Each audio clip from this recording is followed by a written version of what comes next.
Mr. Rybuck, when you're ready, you may proceed with your presentation. Thank you. My name is Corey Rybuck. I've served as General Manager for Manitoba Egg Farmers over the past 10 and a half years, and I'm thankful for the opportunity to present to you this evening.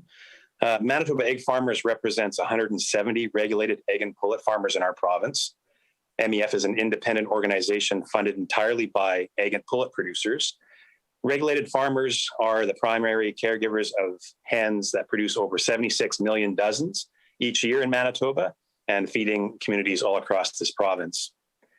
Manitoba Egg Farmers fully supports the adoption of Bill 62, the proposed Animal Diseases Amendment Act. Bill 62 would require a person to obtain the consent of the owner before entering a biosecurity zone, such as a laying hen or pullet barn, or interacting with animals to limit the spread of disease. A biosecurity zone is an area within a livestock operation to which access is tightly controlled to limit the spread of pathogens. The threat of biosecurity breaches, which can sicken and kill hens and compromise the safety of our food system, is real when unauthorized people enter on egg farmers' premises. Our egg and pullet farmers take measures every day to protect their flocks. Bill 62 represents an additional measure to limit the spread of disease. Regulated egg and pullet farmers across Canada adhere to the National Start Clean, Stay Clean on-farm food safety program. The objective of this national mandatory program is to produce safe eggs for consumption by utilizing good management practices and operating procedures that effectively prevent or control identified biological, chemical, and physical hazards. Start Clean, Stay Clean is a HACCP-based program. Hazard Analysis Critical Control Point, or HACCP, is a systematic approach to food safety that is internationally recognized and recommended by the Codex Alimentarius Commission, a joint food and agriculture organization, and World Health Organization food standards program established in the early 1960s to protect consumer health and promote fair practices in food trade. Originally, about 25 years ago, the Start Clean, Stay Clean program was developed as a control for Salmonella enteritidis, as outbreaks of salmonellosis, the human disease caused by Salmonella bacteria, had seriously disrupted the egg industry in much of Europe and the United States. Even though Canada's record with Salmonella enteritidis was among the best in the world, the Canadian egg industry felt it could contribute to the improvements being made worldwide. Environmental swabs looking for Salmonella enteritidis are regularly taken each egg layer flock cycle and in the pullet barn as well. As the Start Clean, Stay Clean program matured, the industry came to realize that the same practices that combat Salmonella enteritidis could also control other organisms that can cause foodborne illness or poultry disease, such as ILT, a lethal respiratory disease, which is a common occurrence in backyard flocks in Manitoba. Salmonella enteritidis being controlled is not the only true goal of any good management practice, which really is the control of all food safety hazards and health threats to the hens. The Start Clean, Stay Clean program is a dynamic one and is updated as the body of knowledge changes through experience, research, technical advancements, and government regulation. This constant development maintains the strength of the program and assists the Canadian egg industry in continually meeting the high standards for food safety, egg quality, and animal health. On-farm inspections are conducted by trained third-party professionals to verify the operations against the Start Clean, Stay Clean program and to ensure that requirements are met consistently. It is the farmer's responsibility to implement the Start Clean, Stay Clean standards on farm, keep records to demonstrate this conformance, undergo evaluations and audits, and take immediate actions as necessary to correct any shortcomings. All of a farmer's daily efforts to maintain the safety of the eggs produced and the health of a flock are jeopardized by the unauthorized and careless breaches of the biosecurity zones in their barns. It is for this reason that MEF fully supports the adoption of Bill 62. Thank you. Thank you for your presentation, Mr. Rybuck. The Honourable Mr. Peterson. Thank you, Corey, for your presentation. I certainly appreciate the information that you've given to this committee tonight, and I have no further questions, Mr. Chair. Mr. Brar. Thank you, Mr. Chair, and thank you, Mr. Ryback, for your presentation. Just curious to know your thoughts about improving the biosecurity protocol compliance by the employees at the poultry farms. Any thoughts on that? Mr. Rybuck? Certainly that's something that we do take seriously, and we help our farmers, whether they're colony producers or farmers with newer, younger employees. We offer training to bring them up to speed on the biosecurity requirements of the national program. We have an extension person full-time on staff. So we make every effort to, because the program is dynamic, we're always updating our farmers as to the requirements so that they can meet them consistently. Mr. Brar? Thank you, Mr. Chair. Follow-up question. I've seen a few studies where it's indicated that there are some protocols which are not being followed by the employees at various facilities in Canada, maybe due to lack of training or lack of resources. Do you think Manitoba needs more resources in education, training, and public extension to improve this part of our industry? Mr. Rybuck? I can only address that question in an egg context. Again, I know we're fortunate in that being funded by egg and pullet farmers and the priority that they put on on-farm programming, we are able to deliver those services to our farms and new employees. Again, we're always looking for ways to improve that, and certainly COVID has had us, pivot like everybody else has to deliver these programs, virtually and online. So we're making every effort to make sure that, again, those breaches don't happen as a result of untrained workers. The Honourable Mr. Gerard. Thank you, Corey. Much appreciate your presentation. One of the questions which has come up earlier on is what is included in a biosecurity zone for example, a poultry, an egg barn. Mr. Rybuck. Yeah, so I can speak to, again, my experience in barns. I haven't been in everyone, obviously, but typically, and my colleague who'll be following my presentation can speak in more detail at the farm level. But typically when you pull up to a farm, you park away in a marked zone, you change your boot covers, put on a disposable smock, and there's areas marked out within the barn that you wait to make other, again, footwear changes before you actually enter the production area. The restricted access zone or biosecurity zone is clearly marked within each facility. Yeah. Thank you. Any further questions for Mr. Rybuck? Seeing no further questions, we thank you very much for your presentation, Mr. Rybuck, and we will now move on to the next presenter. I will now call on Kurt Siemens, Siemens Farms Limited, and ask the moderator to invite them into the meeting. Please unmute yourself and turn your video on.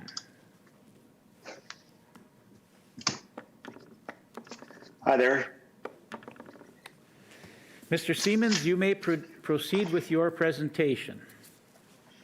Thank you very much, Mr. Chairman, and I want to thank everybody for allowing me the opportunity to speak to you tonight. It is 9:30 already. It's getting late, so I'm not going to try to ramble on too much here. I'm a third-generation egg farmer out in south of Winnipeg, about 45 minutes. We have egg layers and pullets on our farm.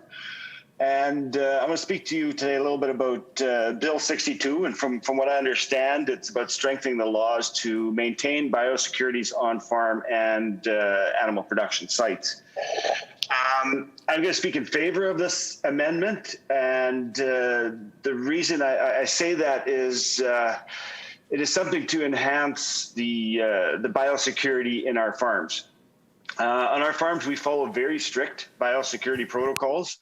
We have our driveways, at the end of our driveways, marked with signs. So even people that are driving by can understand the importance of biosecurity and understand that the site that they potentially would want to enter is under a biosecurity protocol and something that they'd have to be careful for. So if there's, as Corey mentioned before, if there's also a vehicle or somebody that's been invited to our farm, they enter our premises and they must park at least 50 feet away from any production facilities or any air intake from a production facility. All our doors are locked and they all have signs on them that only authorized personnel should enter. And all our main entrances, we have cameras over top of them, and those cameras are set to record when there's movement. And that is just to track if anybody shows up at the farm that we didn't give consent to. We have that recording. We know who's on site, and we have cameras to see what's going on. Once the visitor has received consent and authority to enter the facility, they would do so with one of the owners or one of our employees. And once they're inside, they immediately, as Corey said, they have to change their footwear or put coverings over their footwear. Then each visitor to our farm needs to sign a visitor log. And in that visitor log, they agree to not handle the birds, or if they are going to handle the birds, they have to do it with the consent of the owner or the employee. And plus, if they also see something that they don't find is an irregularity or something that they don't agree with or something like that, they are to let the people know immediately. So that's something they read and sign as soon as they come in the door. After that, once they are moved into the barn or into the production facility, if they actually want to be in with the live animals, with the live birds, they do have to have full coveralls on, mask and gloves as required. And then once they're all done, all these disposable shoe coverings and coveralls and masks and everything, they have to be disposed of in the garbage is provided. So somebody might ask, like, okay, so why all this biosecurity? Like, why so much biosecurity? And the reason is because we care for our birds and the livestock that we have. We very much take it to heart how much that means to us to keep those birds or those hens in our farms biosecure. We don't want them to have diseases or have bacterias or viruses come into the farms. We hear from other areas in the world like Russia or some of the Asian countries where avian influenza keeps on coming back and they have a hard time getting rid of it. And Canada can be very, very proud. Canada and Manitoba can be very, very proud as egg farmers, at least, that we have some really strong and stringent biosecurity. And the visitors also ask, like, why do I have to put all this stuff on? And we tell them, you have to follow the biosecurity protocols. It's not to protect the visitor from the birds. It's to protect the birds from the visitor. So that's the important part. That's the part that we're trying to protect. As Corey also mentioned, the presenter just before me, he talked about Start Clean, Stay Clean. It's a program that we have that's part of our biosecurity and food safety program that we have in Canada and in Manitoba. It's been accredited by CFIA. And on our farm, most farmers get inspected annually, but because we have three separate barns in our site, we would be probably more like 2 or 3 times a year where we would, and every so often they will send in a third-party inspector just to make sure that we have full compliance with our biosecurity protocols. On our farm, we take care of birds from day one till they are at least 72 weeks old. So we have a lot invested in our birds, and the care of those birds for us is paramount. I think this Bill 62 is an improvement, or the amendments will be an improvement to benefit all egg farmers. I'd find it very difficult if somebody broke the law or intentionally broke our protocols to illegally enter our barns. I personally, I don't know what I would do. I'm speaking as a farmer here, and I want to be honest with you guys. I think it's something that would scare me. It would anger me. It would do a lot to me. But I think with these increased amendments and these fines and I guess the opportunity for them to spend some time behind bars if they breach that, I'm hoping that would be something that would deter anybody it doesn't matter to who I'm talking about. If they break those protocols, there has to be some repercussion for breaking the law. And I would agree with that. And our farm is similar to what Bill and Cam has said before me, the presenters ahead of me. Our farm is not just a place to make a living. It's a place where we make a life. And about 2.5 years ago, my son has moved onto the farm. He lives on the site with his wife and their 2 daughters, my grandchildren. So it's very important to us to make sure that somebody doesn't illegally trespass, like Bill 63, I think it was, is another trespassing bill that's being amended. So that it means a lot to us that the government is looking forward to try and strengthen those bills to keep our families safe. Having grandchildren or my son and his wife on the farm there, it's comforting, I guess, to me or as farmers that those bills are definitely being improved and amended in a proper way. I think that's about all I have to speak to today, and I'll gladly answer any questions that I can. Thank you for your presentation, Mr. Siemens. The Honorable Mr. Peterson. Thank you, Kurt, for your presentation and certainly explaining the protocols that you have and the reasons behind your protocols that you have within your barns and on your yards. I think you've probably answered the Honorable Gerard's questions about biosecurity zones and how they're marked. And with that, Mr. Chair, I don't have any further questions. Mr. Brar. Thank you, Mr. Chair. Mr. Siemens, you made me nostalgic when you talk about your third generation and then your son and your grandson, so it makes fourth and fifth generation on the farm. And now I virtually went back at the piece of land where I was born. I'm thinking of my great-grandparents, and they've been farming since as long back as I can think of. So how have you witnessed biosecurity protocol breaches in the past 100 years at your farm? How did they progress? What was the scene then and now? Mr. Siemens. Thank you for that question, Mr. Barr.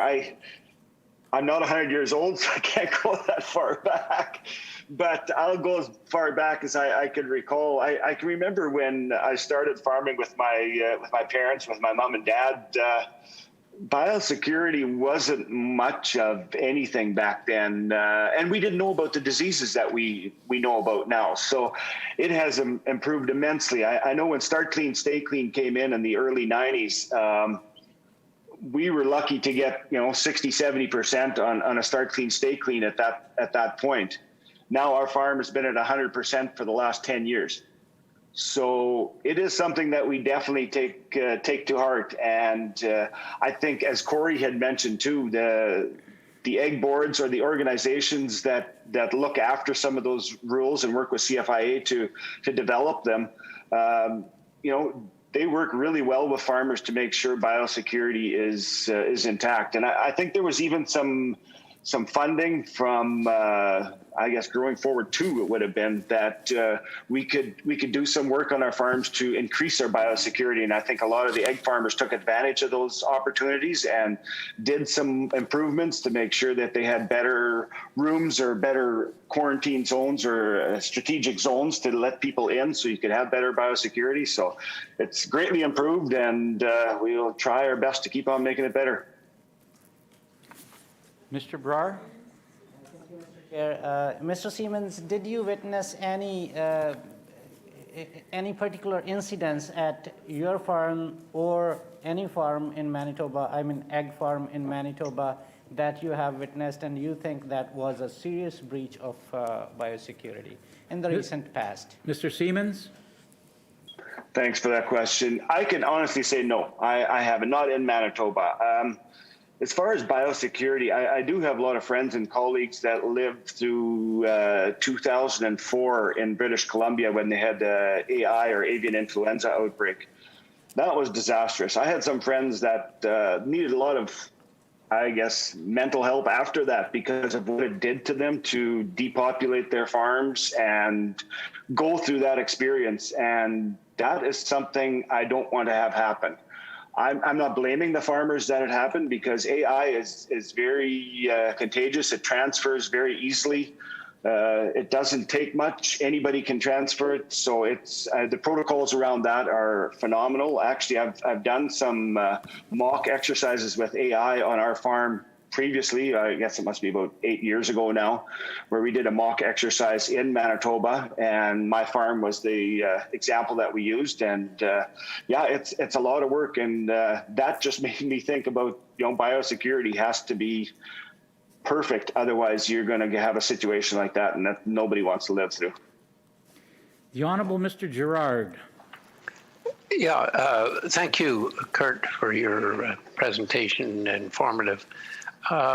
Would you say that compared with 10 or 20 years ago that there's a much greater need for biosecurity now?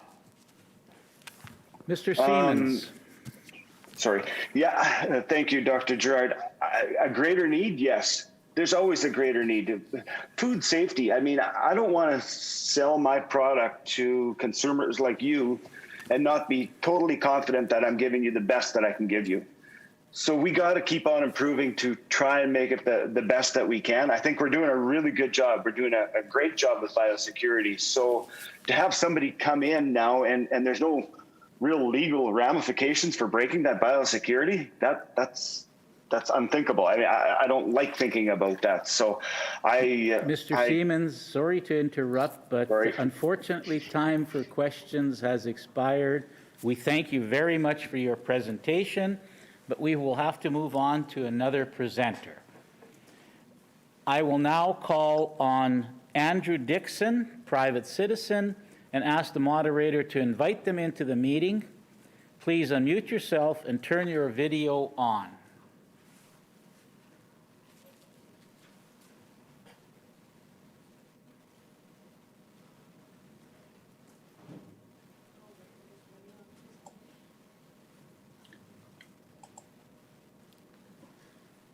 Mr. Dixon, are you there?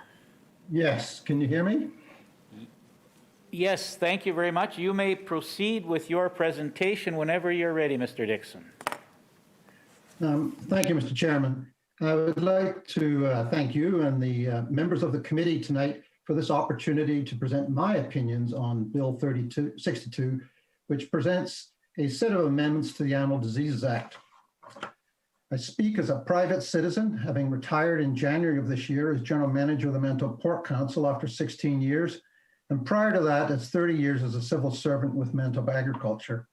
I've had extensive experience of working with farmers to manage disease outbreaks, as well as hands-on experience as a farm worker on both small and large farms. To be clear, I am fully supportive of the proposed amendments. Our farmers need these legal measures to ensure that all of their efforts to protect their operations from diseases will not be rendered useless by the unlawful entry of uninvited persons in their vehicles carrying the threat of disease from sources unknown. I'll limit my comments to my experience in the pork sector, but I'm sure they'll be applicable to other species. You've already heard from others in the sector, so hopefully I won't be too repetitive. As background, the livestock industry in Manitoba produces about $2.4 billion in farm gate income, and hogs account for just about $1 billion of those receipts. These farm sales then drive a thriving processing and distribution business, which ripples into the rest of the Manitoba economy. The pork sector itself generates something like 14,000 jobs, creating wealth to support all of Manitoba. Most of our livestock products are exported. Over 90% of our pork is exported to other provinces and countries around the world. Every day, livestock producers have to contend with the challenges of raising and caring for their animals, predict the ever-changing marketplace, and manage their farms to be profitable. For livestock producers, diseases present possibly the biggest threat of potentially wiping out their entire operation. Just because African swine fever has not been found on a farm in North America doesn't mean it couldn't come here. We all know what the impact of a few cases of BSE had on the beef sector in Canada. Half of all the pigs in the world are found in China. The current outbreak of ASF in China is estimated to have wiped out half their swine herd. In other words, 25% of the world's pork population succumbed to one disease. The foot and mouth disease outbreak in the United Kingdom resulted in the culling of over 6 million animals and cost their taxpayers about $6 billion, all because of some infected meat product from another country slipped past their regulatory and inspection system. Animal diseases have plagued the raising of livestock since the dawn of history. They continue to evolve to counter the practices producers use to keep their animals safe. There are some 200 to 300 potential diseases of pigs in the natural environment, any of which could become the next epidemic disease. PDV in pigs was almost an unknown disease 15 years ago. Yet in a matter of months in 2013, it spread amongst the whole American swine herd to become endemic. For individual sow operations, PDV can kill 70 to 80% of newborn pigs. Fortunately, in Manitoba, we've been able to control the disease through best practices in biosecurity from farm to processing plant. But it is an ongoing threat which could explode out of control in a matter of months. Using science and appropriate technologies, livestock producers have developed effective husbandry practices to minimize the ability of many diseases to have significant impact on production animals. There are international agreements, agencies, and standards covering the trade and movement of animals and livestock products. In Canada, the federal and provincial governments work cooperatively to manage animal diseases in collaboration with producers and their organizations, as well as practicing veterinarians and research institutions.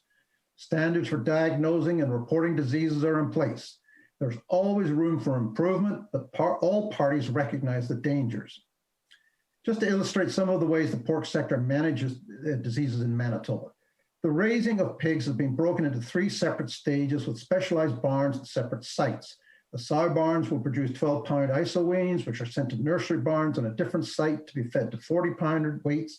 These then move on to finisher barns to be fed to about 285 pounds before being shipped to a processing plant.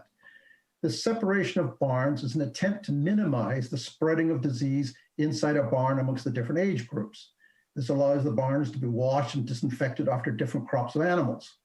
In the barns, animals and their manure are separated by the use of slatted floors.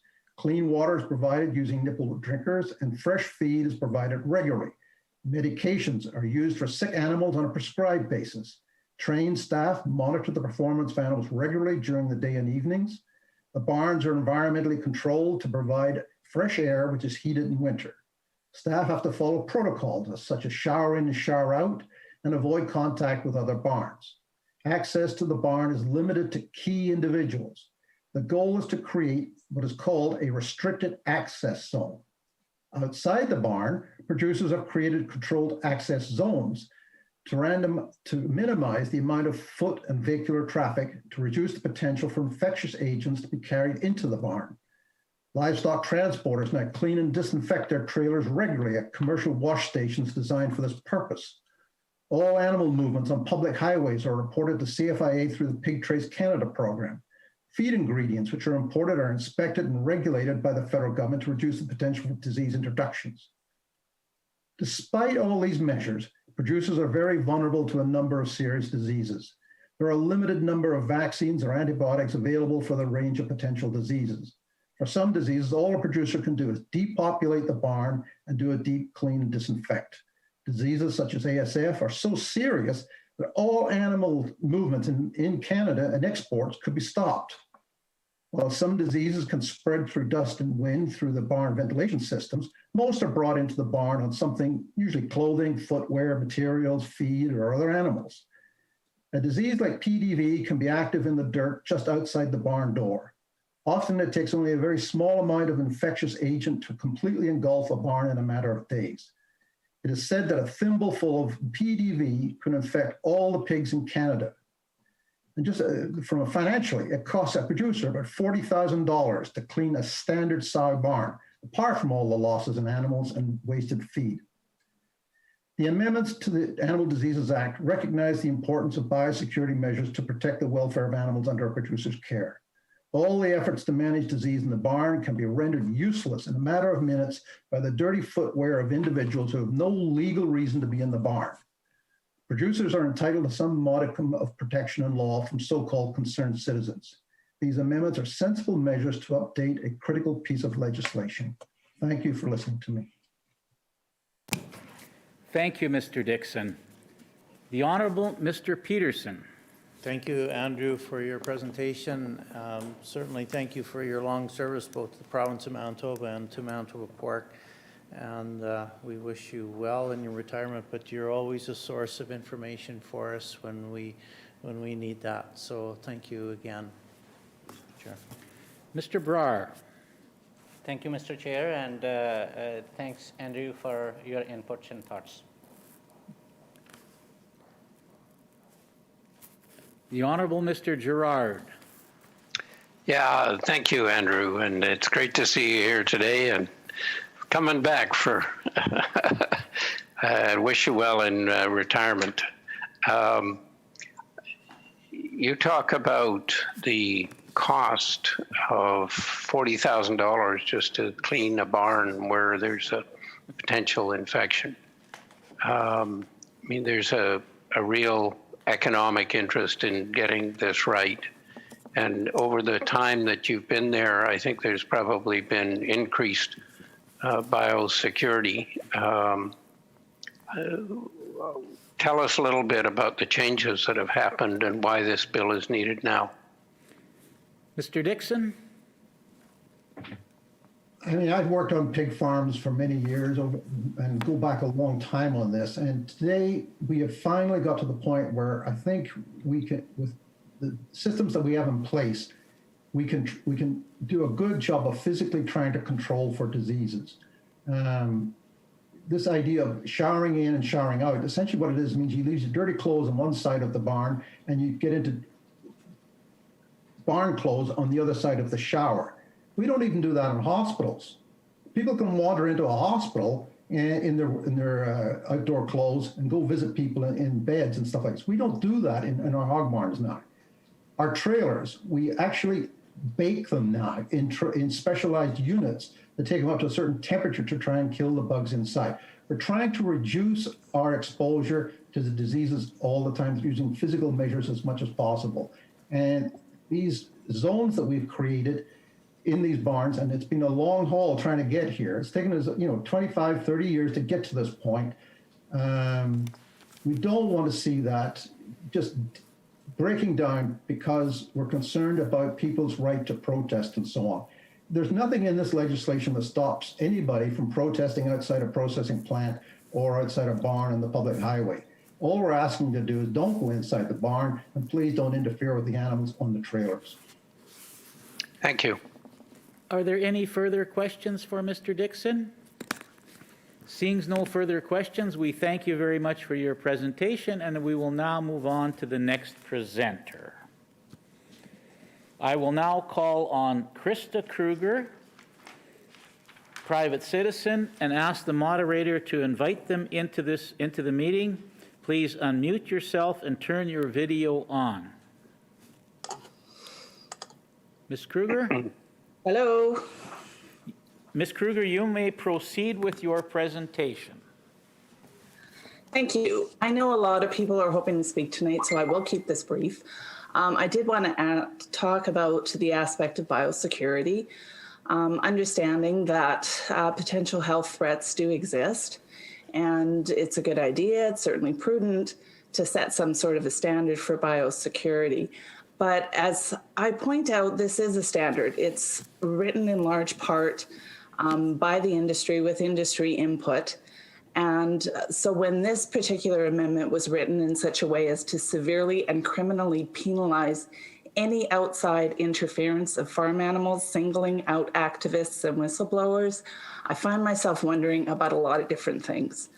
I find myself wondering whether or not the producers, workers, transporters, slaughterhouse workers, will they be held to the same account if there's any breach of biosecurity that may result in a potential threat? And I wonder too if they are also will be issued the same potential fines and prison sentences if they breach their biosecurity. I also find myself wondering that now with all these biosecure zones, free from outside interference. What does this mean to future public events? Events like livestock auctions, rodeos, fairs. Don't these events involve animals? And aren't these animals eventually destined to be food as well? How can we have a biosecure area or function when animals from various different operations are coming into direct contact with one another or indirect contact with through public handling? These events are far more of an exposure hazard in my mind than a handful of activists that are just giving water to thirsty pigs. And what about the business of dumping potentially diseased bodies at a public landfill? I don't understand this. When that first hit the news, I was just gobsmacked. I just didn't understand how this could even be legal, and certainly it's not very biosecure. And finally, what about the cost to the taxpayers? The industry is basically asking for special consideration in terms of policing and access to courts. And who pays, as another commenter asked, who's going to pay for this when the bill is challenged? Is that going to be on the taxpayer as well? And again, I don't want my taxpayer dollars going to fight a challenge in a court. In the end, if we need to update these laws, let's do so in a reasonable and thoughtful way instead of conning the public under the guise of biosecurity that, quite frankly, doesn't make a whole lot of sense when you try to apply it to people giving thirsty, overheated animals water. Thank you. Thank you for your presentation. The Honourable Mr. Peterson. Thank you, Krista, for your input tonight on there, and you brought forward some points. Also, no questions. Mr. Brar. Thank you, Mr. Chair. Krista, really appreciate your quick and brilliant and impressive points that you raised. Really appreciate it. Thank you. The Honourable Mr. Gerard. Yeah, Krista, thank you for coming and presenting today. Perhaps you could share with us a little bit of what motivated you to get very interested in this this area. Ms. Kruger. Thank you. My motivation is I come from an animal rights background, but I also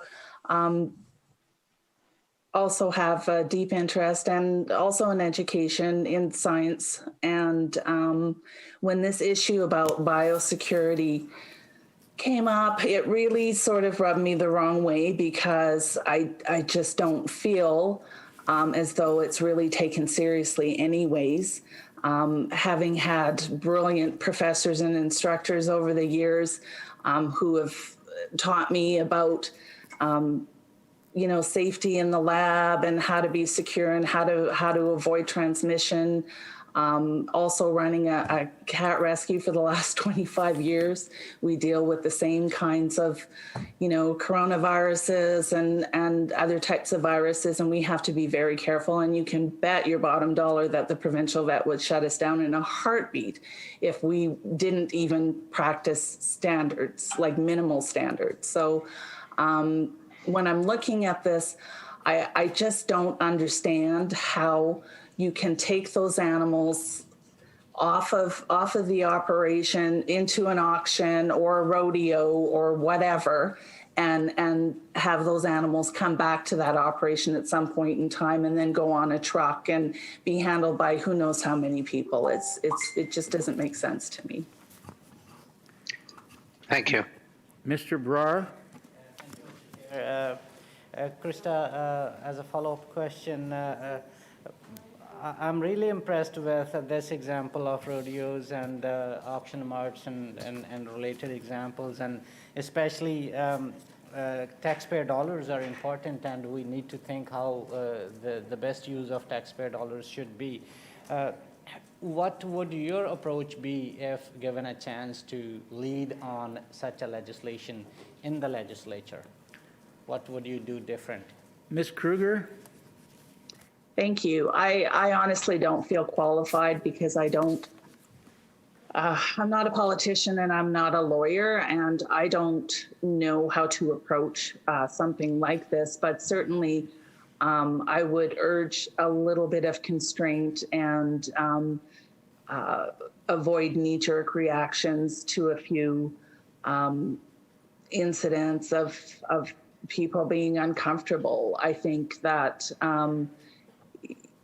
there's been a sort of this us versus them has been established, and we're losing sight of what's really important here, and that's that people are safe and that animals are safe and that they are treated, both animals and people are treated well. So I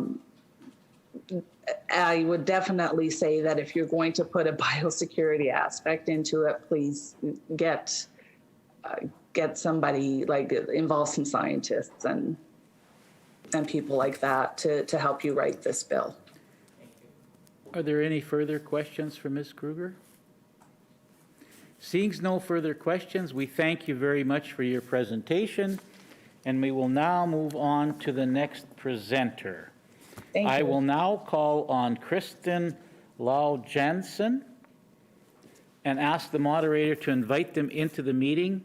Please unmute yourself and turn your video on. Kristen?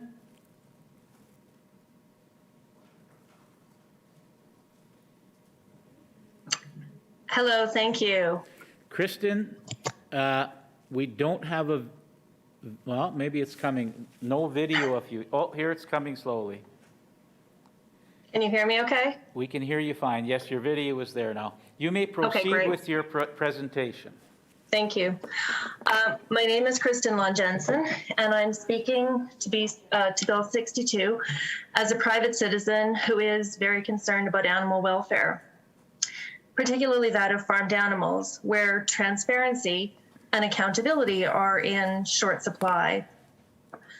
The influential industrial farming sector has been very successful over many decades in convincing governments to bend to their will and to their bottom line. In fact, we just heard Minister Pedersen acknowledge the input that the Agriculture Association has had into this bill.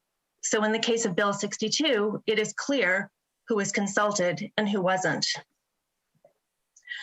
The Animal Diseases Amendment Act is, of course, as the government well knows, designed to protect industrial farming financial interests and not to protect the well-being of animals at the heart of this system. Ag-gag acts are intended to gag whistleblowers, journalists, and the public by penalizing them for documenting and exposing the realities of how animals are treated in animal agriculture. They are designed to prevent the public from learning about animal cruelty. The ability to investigate, to document, and to publicize corporate agriculture's abuses is imperative both to the well-being of animals in Manitoba and to our own health and safety. Factory farms want to keep their cruel practices hidden from the public, but the public deserves the truth about the hundreds of thousands of animals suffering on industrial farms in Manitoba and whether laws are being broken, jeopardizing food safety, workers' rights, and environmental standards. Manitoba has an Animal Care Act that is intended to protect animals from cruelty and neglect, but conveniently, farmed animals are exempted from protection under this act.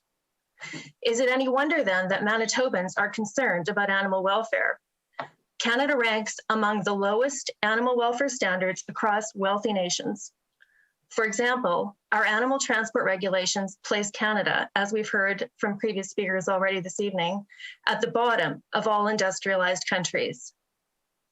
Under current Canada Food Inspection Agency and National Farm Animal Care Council protocol, among other horrors, the practice of killing piglets by bashing their heads into the floor is the recommended practice. I quote from that protocol, blunt trauma can be administered by grasping the hind legs of a piglet and striking the top of the cranium firmly and deliberately against a flat, hard surface. Is it really any wonder then that Manitobans are outraged at this cruelty? And is it any wonder that people want to be able to expose the truth of what takes place behind closed doors on industrial farms? But of course, there are myriad more reasons why Manitobans are rightfully concerned about animal welfare on farms. In the last 10 years, over 40,000 pigs have been killed in fires on industrial hog farms in Manitoba. I think this statistic speaks volumes about the level and quality of animal welfare and safety standards practiced by the current industrial hog farm operators in Manitoba. It says they don't care and they flout safety standards. Of course, barn fires kill lots of other animals as well. In 2019, of course, 800 cows perished in a barn fire outside of Steinbach. We've also heard about another horrific and archaic practice that's allowed in Manitoba, which is gestation crates. These are the steel pens that literally encase a female pig and allow her no movement at all. Tens of thousands of pigs in Manitoba spend almost their entire sad lives in these crates, never moving. The EU banned these crates almost 10 years ago, except for the period from weaning of the previous litter until the end of the first 4 weeks of gestation. In the US, these crates are banned totally in 10 states, with more moving to ban them. And these are also banned outright in the UK, Norway, Sweden, and Switzerland. Battery cages still dominate egg production. Battery cages for hens, as you've heard tonight, are so small that no bird can move, not to walk, not to spread their wings. They spend their entire miserable existence rammed with several birds into these cages stacked on cages, so the feces and urine from those above coat those below. The Canadian egg industry has said it intends to phase out battery cages by 2036. If that is true, and they do that, then only a few billion more chickens will have to suffer in those cages over the next 15 years.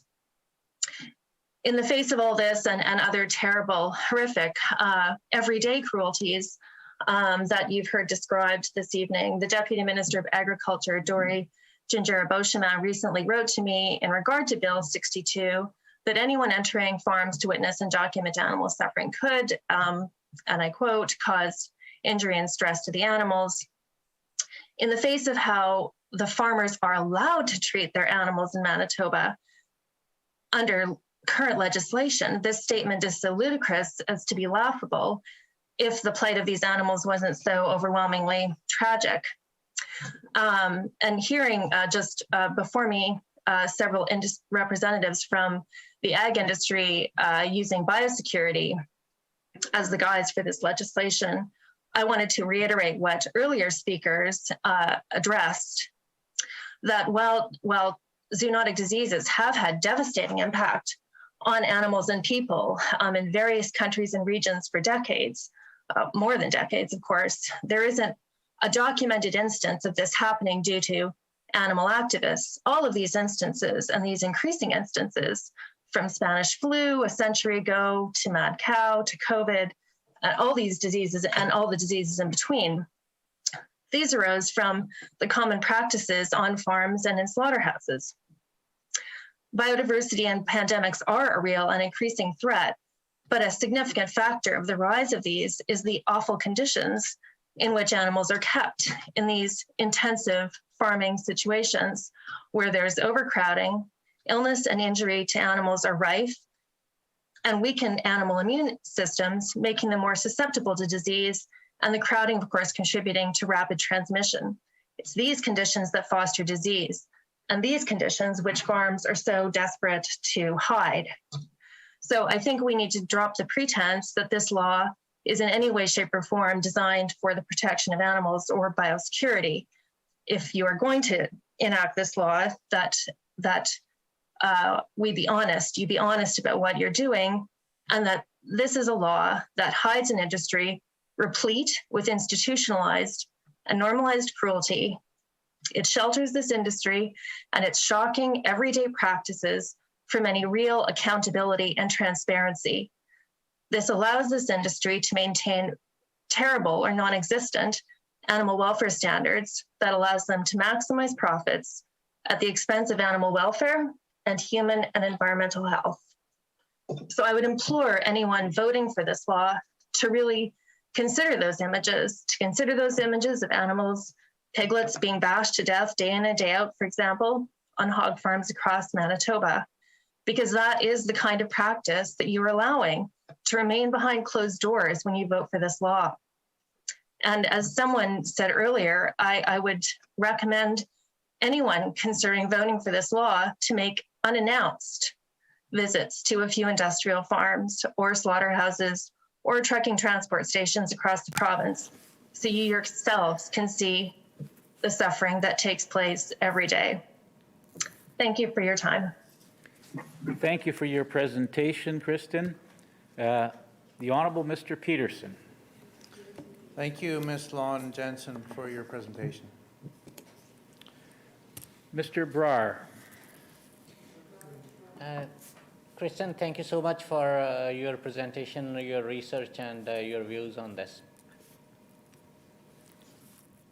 The Honorable Mr. Gerard. Yeah, thank you, Kristen, for coming and presenting. Perhaps you could tell us what has got you so passionate about this whole area. Miss Law Jensen. Thank you. To me, the unfairness really is disturbing to me. It is unconscionable to me that there's an industry that gets such a free pass at being transparent and accountable, and is able to maintain so that they can keep their profit margin, and is able to maintain these standards through this indirect subsidy of having laws like this and others that allow them to operate with the types of standards we've heard talked about. The shocking transportation hours that are allowed in Canada is astonishing, and the lowest in the world for developed countries. That to me is just unconscionable, that this industry gets this free pass at the expense of sentient beings, not at the expense of just inanimate objects that they're producing on a production line. Thank you.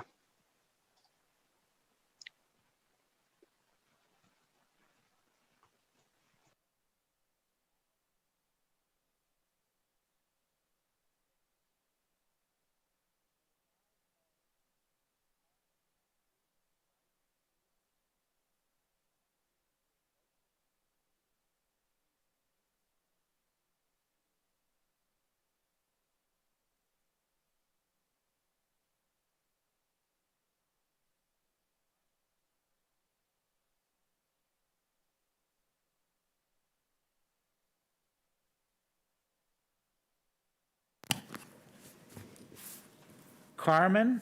I will now call on Carmen Asu and ask the moderator to invite them into the meeting. Please unmute yourself and turn your video on.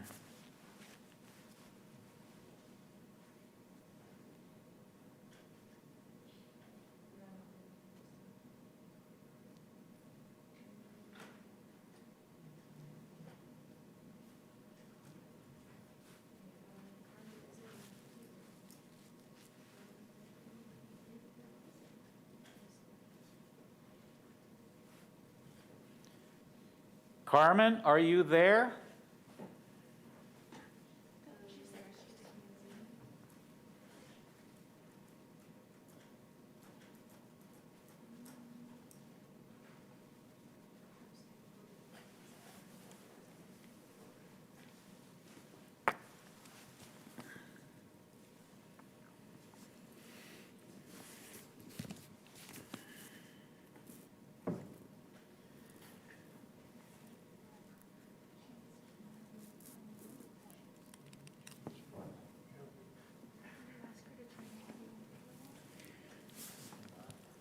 Carmen, could you turn your audio and video on, please? Unmute yourself and turn your video on.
Carmen is having some technical difficulties, so we will move on to the next presenter.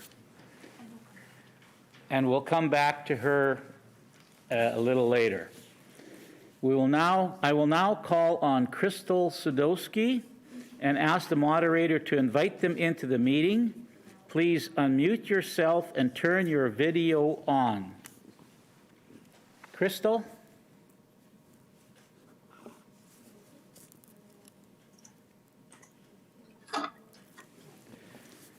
Hello, can you hear me? Yes, we can hear you, Crystal. You may proceed with your presentation. Crystal Sadowski. Thank you. Good evening. I really do appreciate being able to give my opinions and my voice. So thank you. I do appreciate that. I am not a lawyer, no part of a nonprofit group. I am a recently enlightened consumer. Unfortunately, we are not here to improve our laws on cruelty regarding the care, slaughter, and transportation of our commercial animals. These activities are hidden from the public. Why? Because most people would not be okay watching innocent animals being forced to starve, dehydrate, collapse from fatigue, gasp for air, overheat, and freeze to death. And this is just in transportation. So no, I'm not okay. People care more than we think when given a choice. They just don't get to see these sufferings. Unfortunately, what they do get to see are happy cows on cartons, smiling pigs in chef's hats, and dancing chickens. This is brainwashing. This is not right. This is not okay. Many animals don't survive the long, torturous trip to the slaughterhouse and are then tossed aside like garbage, as seen recently at the Brady landfill, when lives are deemed no longer useful. None of this is okay. And without caring citizens trying to protect animal welfare, there is no one to shine light on these crimes. It is claimed that Bill 62 is for the safety reasons such as biosecurity, but what this really is just another way to prevent the truth from being seen. A law to protect animals in distress is blocked by another law stating that these practices are protected under acceptable activities. Well, this is not acceptable. If farmers and slaughterhouses are so concerned with biosecurity, then why are the cases and data not there to support these concerns? I see plenty of data and cases supporting crimes against animals that go unnoticed in every transport truck that goes by. I've seen it with my own eyes. Diseases occur when conditions are poor, when animals are in constant distress, and from infections that attack their bodies from mistreatment, not photos, not videos. A question I have is what is happening to all of the animals during this pandemic when processing plants are unable to process due to the COVID-19 shutdowns? Have their bodies made it to the grocery stores, or have they made it to the landfill due to bottleneck issues? As a caring citizen of Manitoba, please find better ways and lead the rest of Canada into a fair, compassionate direction. Animal transportation standards is a great place to start. Thank you for being a province that encourages people to speak and empower positive change. Thank you. Thank you for your presentation, Crystal. The Honorable Mr. Peterson. Thank you, Crystal, for your presentation tonight. No questions, Mr. Chair. Mr. Brar? No questions. No. Do we have any further questions? Mr. Sala? Yeah. Thank you very much, Mr. Chair. Thank you so much, Crystal, for taking time to come present to us tonight and share your passion about making sure animals stay as safe as possible. I'm wondering if you could maybe just share just briefly what led to your enlightenment that you referenced earlier. Yes, thank you. Ms. Sadowski, I must recognize you first. Thank you. Ms. Sadowski, proceed. Thank you. For the last year and a half, I have taken liberty of helping feral cats It started there, and then I started to join more and more groups. I'm not a nonprofit, just a happy, friendly Manitoban who cares. And as I continued to look further and dig further, I started to get really upset and traumatized because I didn't know this was happening. I knew as a meat eater that things were wrong, but I didn't know about transportation. I didn't know about certain things. And if it wasn't for people videotaping these, taking photos and sharing the true story, I would not know. So I have been literally traumatized, and I'm really sad. And thank you for letting me say this because it's very important. Thank you. The Honorable Mr. Gerard. Thank you, Crystal, for coming and presenting. You've mentioned that you think that animal transportation should be an area which needs special attention. Yes, sir. What would you put forward as your ideas to improve animal transportation? Ms. Sadowski? Thank you. As a now committed vegan, the positive change can start with the transportation improvements regarding the compassionate travel for these unfortunate animals. Temperature controlled transportation is not a new invention. It already exists. It's just not chosen. Right now, water, food, rest, and weather concerns should be a high priority if we are to properly manage these crises that I call. To start, work on transportation. It's a start. It's not the end, but it is a start. Please consider this. Are there any further questions for Ms. Sadowski? Seeing no further questions, we thank you very much for your presentation, and we will now move on to, actually, we're going to move back to Carmen Asu. She seems to have her technical difficulties corrected. I will now call on Carmen Asu and ask the moderator to invite them into the meeting. Please unmute yourself and turn your video on.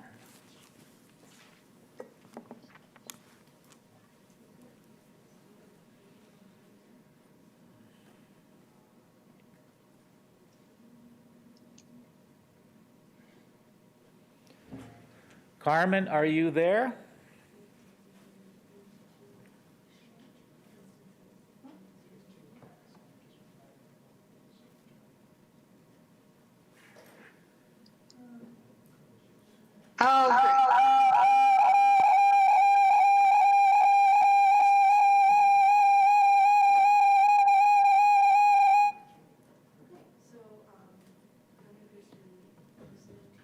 Carmen, can you hear us? Yes, I can hear you. Okay, we can hear you as well, but we seem to be getting a lot of... Do you have something else on?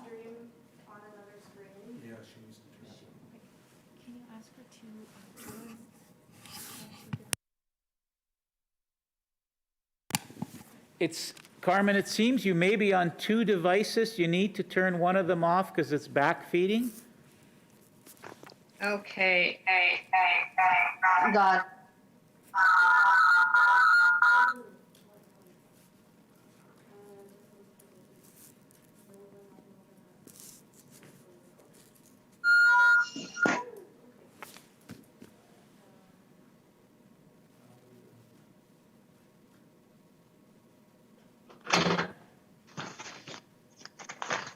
Yeah. Sorry about that. Oh my gosh. Okay, we can see you and we can hear you. Carmen, you may proceed with your presentation. My huge apologies, but this is short, so it'll kind of balance off that terrible timing. Good evening, everyone. My name is Carmen Asu, and I'm speaking as a private citizen. Thank you for giving me the opportunity to speak on behalf of animals, and especially those millions in the farming industry in Manitoba. About 2 months ago, I received a very colorful professional flyer announcing the return and opening of apparently one of the zoo's most beloved attractions, Aunt Sally's farm. I remember visiting Aunt Sally's farm, and what remains in my memory are bunches of kids running around chasing and grabbing at rabbits and guinea pigs. And even then, it was problematic. Although Aunt Sally's farm will not be a petting zoo, there will still be the opportunity to get up pretty close and personal by playing alongside lively goats. I would imagine hundreds of pictures will be taken and shared on social media to record the joys of being at a modern day barnyard. Because that is what I am told I will experience if I take a trip to Aunt Sally's farm, a modern day barnyard, home to goats, pigs, llamas, and donkeys, complete with bridges with rainbow platforms that encourage goats to climb overhead. So, goat enrichment. I will also learn about agriculture in Manitoba, sustainable farming practices, and what I can do to contribute to a healthy ecosystem.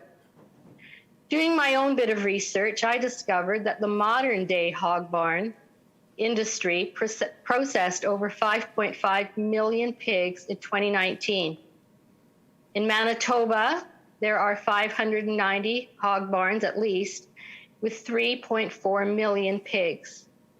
The average herd size of 5,720 head per farm represents the largest pig farms in Canada. The numbers of chickens processed are equally, if not more, staggering. When I contacted Assiniboine Park Zoo to inquire how I might learn about the modern day barnyard and agriculture in Manitoba, I was told that there would be signage on a variety of topics. But no, the interpretive signs would not include the number of animals kept in factory farm conditions, the use of containment, such as gestation crates and battery cages, and how the millions of animals are transported to slaughter. However, Aunt Sally's farm does encourage me, along with other visitors, to find local farmers that prioritize good animal welfare practice. Is there a list of these farms? Do they include little hobby farms along with factory farm industries? Would I be able to witness how pigs, cows, chickens are raised from start to finish, and including transport? With the laws already in place, I don't believe I would be a welcome visitor. Can I take a few pictures of animals crowded in these farms and barns? How about animals in transport trucks in the dead of winter or hottest days of summer? Bill 62 seeks to strengthen the laws to keep observers away. Intensive factory farm is a misery from start, the second an animal is born, to finish, including transport to the slaughterhouse. People generally have little awareness of the abusive practices that cause so much animal suffering in modern day agriculture. This only comes to light when there is a breach of protocol, such as the live chickens found at the Brady landfill, which several people have talked about, amongst the thousands of chickens that had been humanely euthanized. People have a right to know about the animals that they eat and how they are treated. Why keep the bar so low in modern day farming in Manitoba? Why not enact laws for the real protection of animals rather than further hiding the truth of intensive farming? Aunt Sally's farm presents a fairy tale view of a modern day barnyard. In a modern day barnyard, there are no lively animals of any kind playing alongside anyone. Most can barely move. And thank you. We thank you for your presentation, Mrs. Ansu. The Honorable Mr. Peterson. Thank you, Carmen, for your presentation, and I do hope you go visit Aunt Sally's farm just to see what's there and see Assiniboine Zoo. Thank you. No question. Mr. Brar. Thank you, Mr. Chair, and thank you, Carmen, for your presentation. Thank you so much. Are there any, Mr. Gerard, the Honorable Mr. Gerard? Yeah. Carmen, thank you for coming and staying till this point in the evening and making your presentation. Have you been on a farm in Manitoba at all yet, or will it just be Sally's farm when you get to the zoo? Well, when I calm down. Long ago, I did. I visited a couple Hold of it, farms. Carmen, I need to introduce you before you can start speaking. All right. Miss Ansu? Many, many years ago, I did go to farms of friends. I'm a city girl, really. And I went to a grain farm, and I went to really a small family farm. I guess in the days when people had, some chickens and some cows and so on. So that's sort of my image of long ago of what farms are like. And I think that's what Aunt Sally's farm is going to show. Like, that's what a farm is. But we know that farms are not like that anymore. And I guess in the olden days, people did care for their animals, and even though they kind of ended up on your plate at some point, the care of them was not like it is now. And I think that's what many, many people before me have spoken about, is the intensity and the real cruelty that happens with animals. Okay. Thank you. Thank you. Are there any further questions? If not, we will move on to, we're going to go back to Debbie Wall, presenter number 8. I will now call on Debbie Wall and ask the moderator to invite them into the meeting. Please unmute yourself and turn your video on.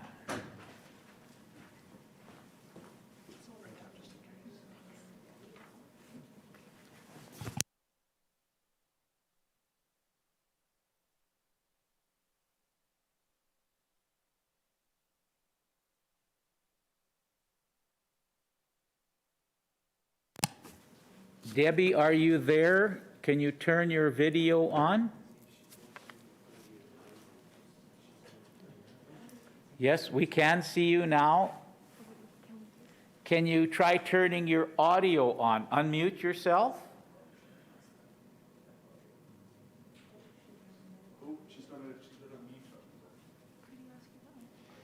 There. You're still muted, Debbie.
Can you, Debbie, could you try unmute your phone?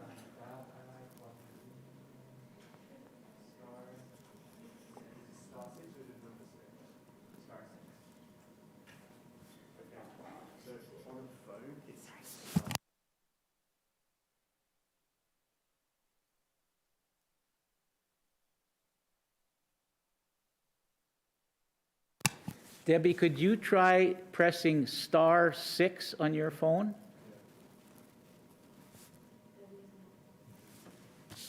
Oh, it just says I'm unmuted. Okay, Debbie, we've got you there. You may now proceed with your presentation. All right, just give me a. Oh, are you getting feedback at all? Okay, I'm ready to go here. I'm getting a little bit of echo on my end. How about you? Okay, Debbie, you can proceed with your presentation. Okay, I'm just getting echo on my side, so I hope you guys aren't. Okay, I just want to say that I'm speaking from Treaty 1 territory, the traditional lands of the Anishinaabe, Cree, Oji-Cree, Dene, and Dakota nations. Sorry, I'm just going to... There. Oh, that's much better. And the homeland of the Métis. And I also acknowledge all animals with whom we traditionally shared the lands and also who we treated with respect and dignity. We have ways to make you eat tofu. I just wanted you to know what an animal rights terrorist sounds like, because you will no doubt be hearing that term, because it is so overused, it has been rendered meaningless and without impact. And truly, I would love to be a fly in the wall as it is explained to those who lost loved ones on 9/11 or a limb during the Boston Marathon bombing, how advocating for the most vulnerable in our society in a nonviolent manner constitutes terrorism. I first became familiar with the family of the leader of a provincial political party when their dog was brought to a veterinary clinic where I worked. But Lane was not presented as the family dog.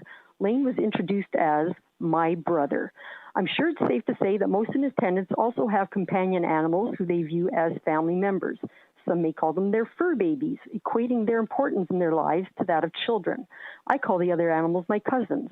They may be viewed as fellow earthlings, or, in the words of philosopher Jeremy Bentham, as other nations. And it was he who famously posed, the question is not, can they reason, nor can they talk, but can they suffer? So, why is it those who commodify and exploit them get to call the shots when it comes to how much of that suffering is acceptable? Canada has the shameful reputation of having some of the poorest animal transportation and protection laws in the developed world. Agricultural use is but one on an exhaustive list of so-called accepted activities that are exempt as long as codes of practice are followed. It has to be, because this industry could not exist if held to the same standard of care legally required of those with companion animals. We are told our laws are based on science and not emotion. So why is it that only those animals who we are emotionally attached to, those lucky enough to be deemed pets, are given a modicum of protection when science informs us that all are equally capable of suffering? In an October 2020 op-ed piece in the Winnipeg Free Press, President of Keystone Agricultural Producers of Manitoba, Bill Campbell, assured readers operations are regularly inspected. In a follow-up phone call where I asked him how regular these inspections are, he indicated he did not know. I called the Minister of Agriculture's office, who referred me to the Chief Veterinary Office, who informed me the CVO enforces the Animal Care Act based on complaints received from the public. Bill 62 will ensure they will receive even fewer of those complaints. In June of last year, I started writing monthly to both the provincial and federal departments of agriculture, wanting to know how many animals were victims of depopulation due to the pandemic, and by which means they were killed. In October, I finally received a reply from the province indicating, quote, humane, and that's another quote, euthanasia procedures on these farms are not managed or directed by our department. End quote. I have yet to receive a reply from the feds. Odd that a government who purports to take the matter of animal welfare very seriously in any correspondence I do receive either can't or won't supply that information. Maple Leaf Foods suspended all interaction with me when I asked for video proof that the CO2 gas chambers used in their slaughterhouse are as humane as they claim to be. This before I could ask if they release the carbon dioxide into the atmosphere. Could you imagine if the response to the horrific conditions in some long-term care homes was to criminalize those who exposed it? Bill 62 is the equivalent for farmed animals who deserve more oversight and protection, not less. Having worked in veterinary clinics for 35 years, I attended many deaths. For the most part, these were elderly patients who had lived full lives with a loving family. And by far the most beautiful euthanasias were performed at clients' homes, often in a favorite setting, such as outside in a garden. My role was to gently restrain the patient during the administration of IV medication, so their last experience on this earth was to see and hear their guardians bidding them goodbye. I have seen people pay hundreds for what is essentially the injection of a few dollars worth of drugs. Why? They wanted to ensure their beloved family's death was as peaceful as possible. Compare that to what happens to hundreds of millions of farmed animals in this country every year. In the egg industry, male chicks are killed immediately after hatching by gassing, suffocation, or being ground up alive in a macerator. Baby pigs are quote-unquote euthanized by swinging them by their hind legs and smashing their heads onto concrete. How can this be legal, you ask? Well, amazingly, euthanasia is another so-called accepted activity, making it a most obscene oxymoron. A former Manitoba hog barn worker described how a sow was killed by hanging. Because of her thick, muscular neck, it took 5 minutes before she finally strangled to death. I am now halfway through my 10-minute presentation. Animals are crowded into trailers in extremes of weather ranging from frigid cold to blistering heat, with no food, water, or rest to be transported to a slaughterhouse. A house of slaughter. There are those who will survive the initial shackling, stunning, and throat slitting and enter a scalding tank still alive. Their last experience on this earth, after a life not worth living, is to be scalded to death. And throughout their existence, the only time a few lucky ones may encounter human kindness will be through the ventilation holes of a trailer, as activists show them some compassion or quench their thirst with water. And Bill 62 wants to criminalize that? Ontario ag laws use the outrageous term animal protection zones, but not wanting to waste a good pandemic, here in Manitoba they will be referred to as biosecurity zones. If we are so concerned about zoonoses, pandemics, and biosecurity, why will throngs of children be allowed to interact with the residents of Aunt Sally's farm? Why are sheep, goats, calves, and cattle from differing origins all paraded through the same auction ring with no disinfection in between? Why have we not shut down mink farms, where COVID has proven to be bidirectional, jumping from humans to minks, back to humans again, with the potential to merrily mutate along the way? Why are the corpses of victims of depopulation dumped at Brady landfill like so much garbage? Why do we continue the live export of millions of animals to 55 countries, including horses to Japan, for slaughter to become a delicacy? Why are we not cracking down on the trade in wildlife? And why are we not phasing out factory farming that has already given rise to, for example, swine flu in 2009 and avian flu in 2013? No activists required. Factory farms check off all the boxes for conditions that could produce the next pandemic. Hundreds, if not thousands, of genetically similar animals are crammed into windowless warehouses, their lungs compromised by inhaling ammonia from their own waste. Vectors of disease, such as flies and rodents, can move in and out of buildings, making claims regarding biosecurity a moot point. And what about farmers and workers who breach biosecurity protocol? 78% of antibiotics used in Canada are given to farmed animals, leading to the evolution of superbugs. The idea the other animals in the environment are here for us and not with us is how we arrived at the dark place we find ourselves today. Besides being responsible for suffering on a scale never before witnessed on this planet, animal agriculture is one of the main drivers behind the climate catastrophe and biodiversity loss. The consumption of animal products is linked to many of our chronic diseases, some of which are comorbidities associated with COVID deaths. It is time we aligned our subsidies with Canada's Food Guide, a document produced by 37 scientists over 3 years with no industry influence. The billions of dollars given to animal agriculture could be used to help transition farmers to compassionate, sustainable, and healthy plant-based systems. And until that end is achieved, we must bring our laws into the 21st century, mandate the use of climate-controlled transport trucks, and install CCTV cameras in all facilities where animals are raised, transported, and slaughtered, so there is no doubt as to what conditions they must endure. Because what is truly a nightmare for this industry is not the possibility of animals being exposed to pathogens inadvertently introduced by activists, but the prospect of the suffering, both inherent and egregious, being exposed to public scrutiny. Thank you. Thank you for your presentation, Ms. Wall. The Honorable Mr. Peterson. Thank you, Ms. Wall. Mr. Brar. Thank you, Mr. Chair. Debbie, thanks for your presentation. I would just want to know your thoughts about the consultation process that happened before framing this legislation. Ms. Wall. I'm not sure I understand the question. Mr. Brar. Thank you, Mr. Chair. I can repeat the question, Debbie. I want to know your thoughts about the consultation process that happened before framing this legislation. Were you consulted or people in your community consulted before bringing this legislation in the legislature? Ms. Wall. I guess I'm still not quite understanding the question and how it relates to my presentation. Sorry. I mean, I found out about this bill through social media and decided to make a presentation because this is something I feel very strongly about. Mr. Brar. Thank you, Mr. Chair. I'll make it simple, Debbie. Did you get a chance to put your feelings forward before this bill was framed? Ms. Wall. I was not made aware that there was an opportunity to do that. The Honorable Mr. Gerard.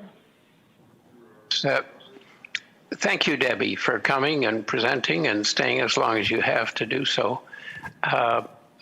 Perhaps you could tell us a little bit about what stimulated your interest in this area. Ms. Well, Wall.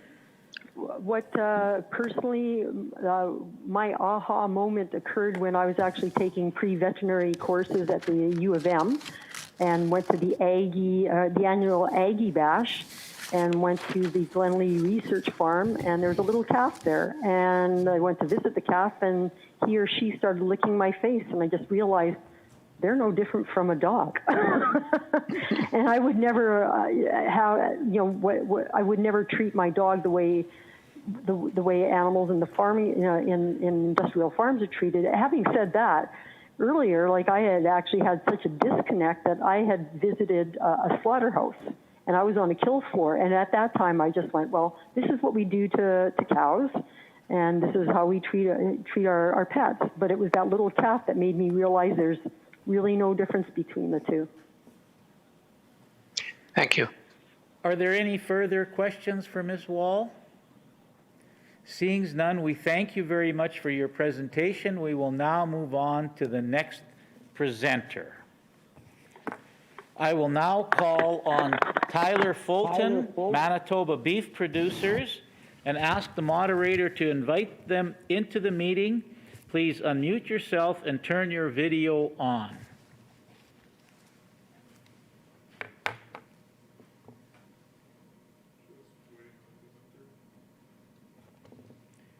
Mr. Fulton? Hello.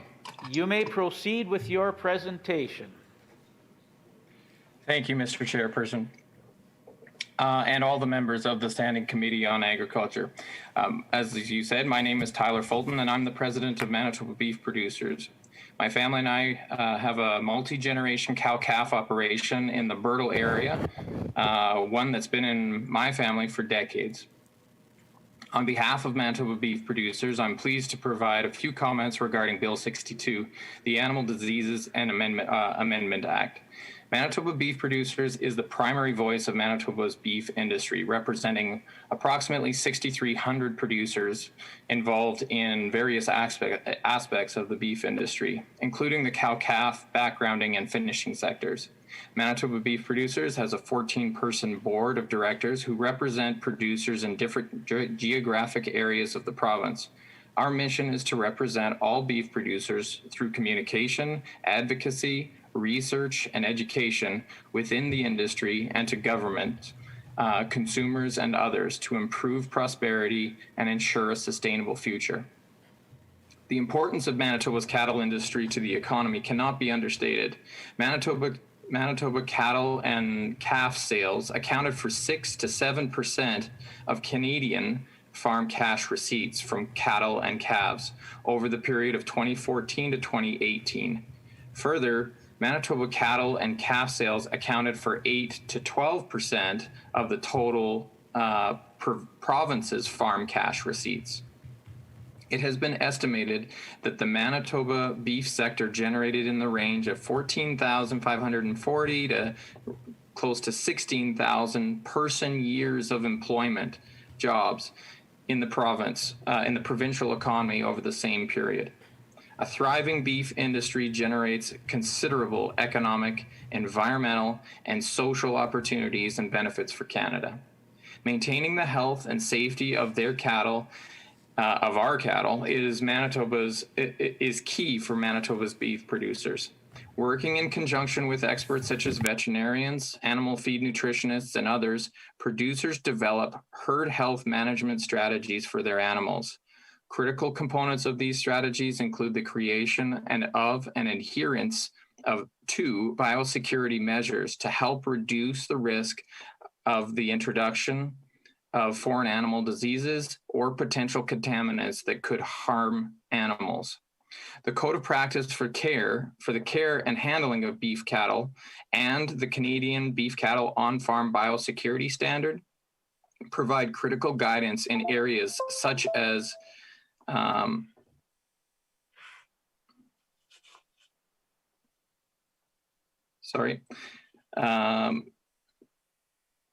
provide critical guidance in areas such as practices and procedures that reduce the risk and impact of disease in cattle operations.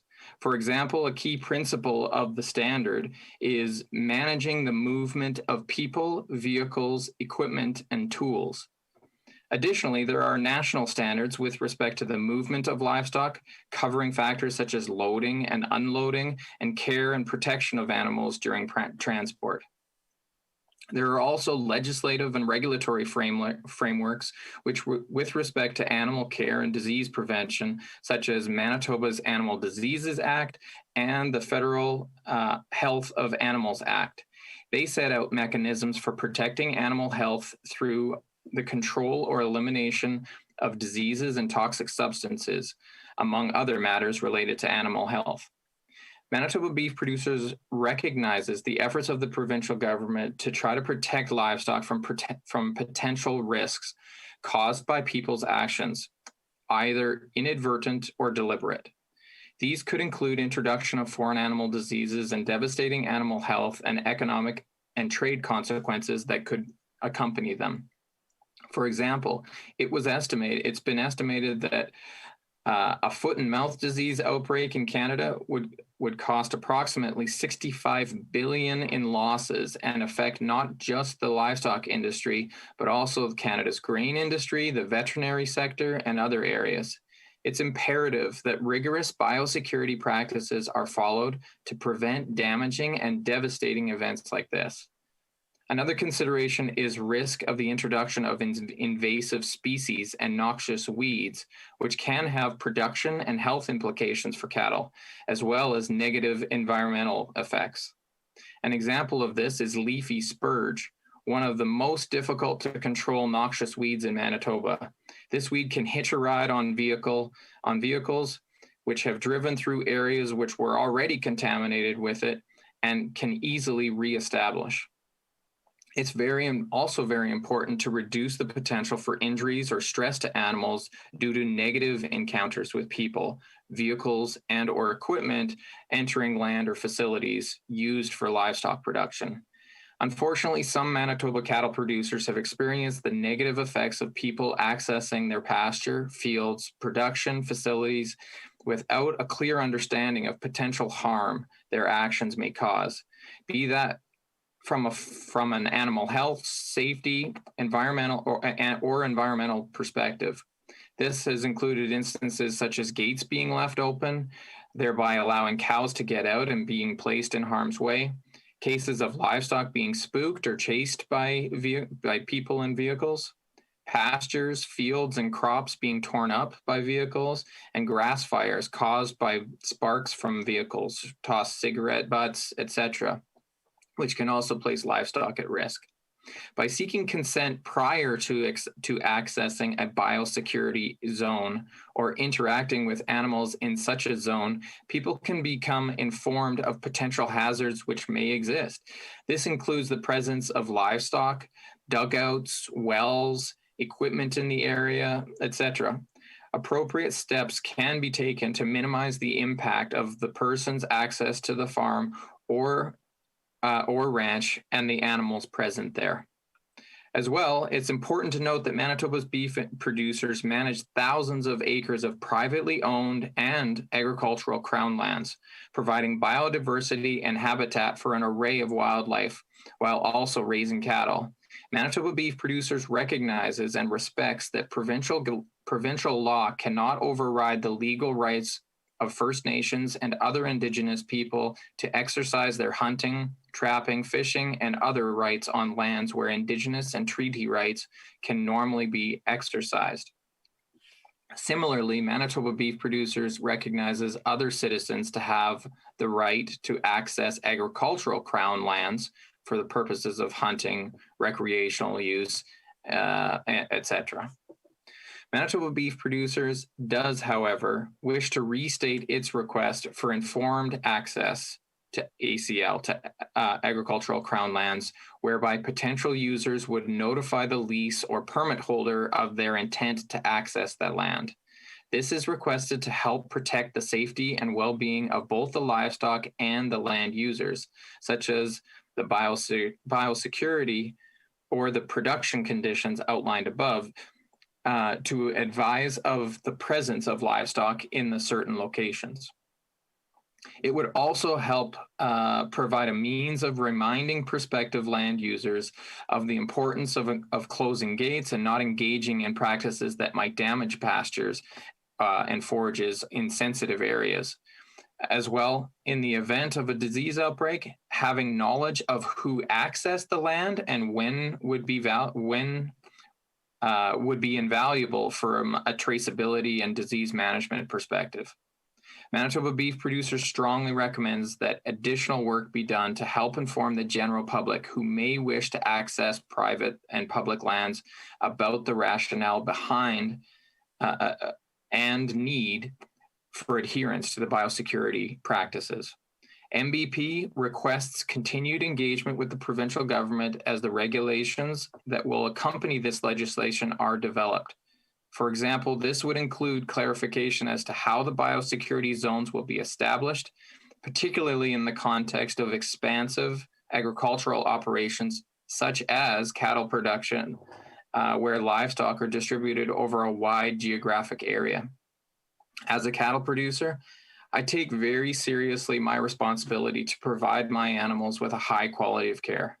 At our farm and on farms and ranches across Manitoba, we work very diligently to protect our animals from possible harm, including potential biosecurity breaches.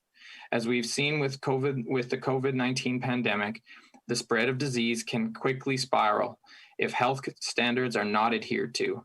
We ask that all those who interact with our livestock adhere to the same types of practices to reduce risk and the possibility of negative outcomes. Mr. Fulton, unfortunately, time for your presentation has ran out, so we will now move into questions. The Honorable Mr. Peterson. Thank you, Tyler, for your presentation tonight. Thank you for staying with us this late. I know morning comes early on the ranch, and we certainly appreciate your input into this discussion tonight. Thank you. Mr. Brar? Thank you, Tyler, for your presentation. And I would like to ask you what's something best that you like in this bill and what's something that you do not like that much? Two things in this bill. Mr. Fulton.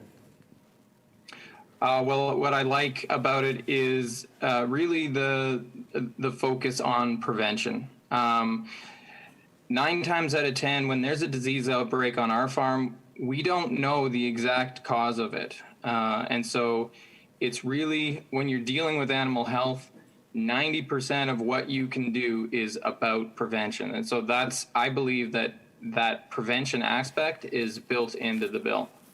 I think there could be some more clarity on the, on how it interacts with in the context of agricultural crown lands. That would be an aspect that I'd like greater clarity on. The Honorable Mr. Gerard. Yeah, thank you, Tyler, and for staying till this point to be able to present. You had talked a little bit about biosecurity, and perhaps you mentioned two specific biosecurity measures which were important in terms of cattle. Perhaps you could tell us a little bit more. Mr. Fulton. Thank you. Thank you for the question. I'll give you an example. It's calving season right now, and last year at this time, we were really struggling with an outbreak of what we think was effectively a version of a coronavirus. And we really struggled to get ahead of it. We ended up changing our practices so that it simply minimized the potential for exposure. And so it kind of comes back to that, trying to solve the mystery, but prevent the transmission to begin with. I hope that answers your question. Yeah. Okay. Thank you.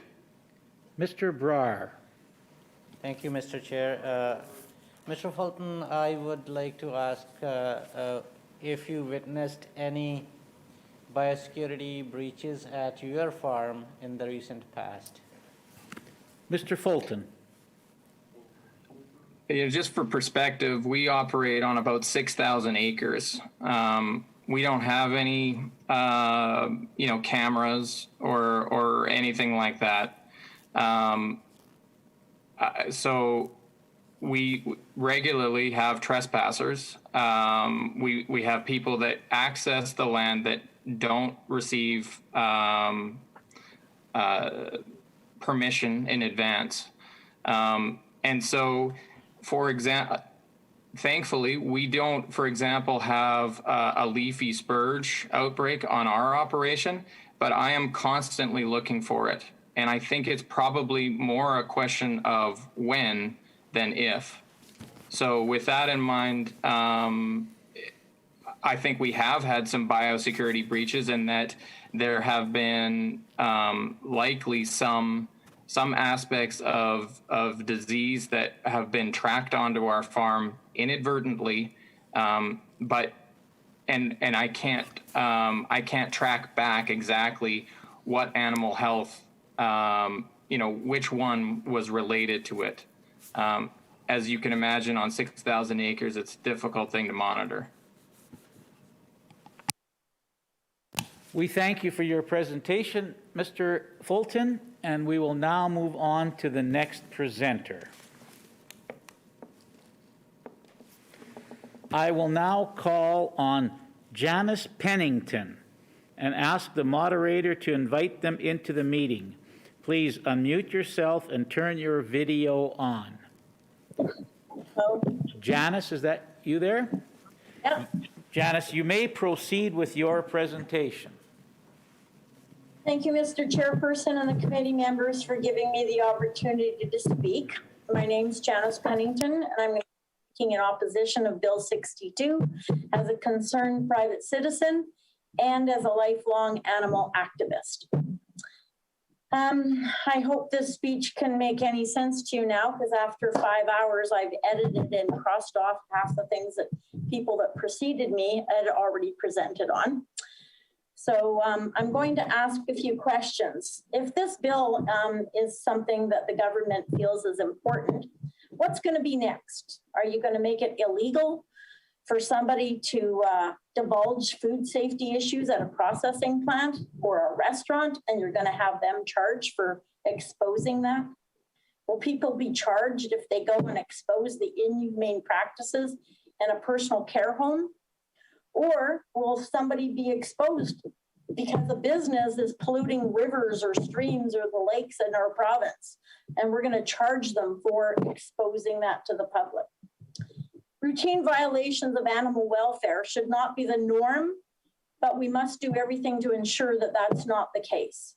It's time for Manitoba to commit and put in place farm animal care and welfare laws, not assist the industry in hiding what goes on behind the barn walls and during the transportation.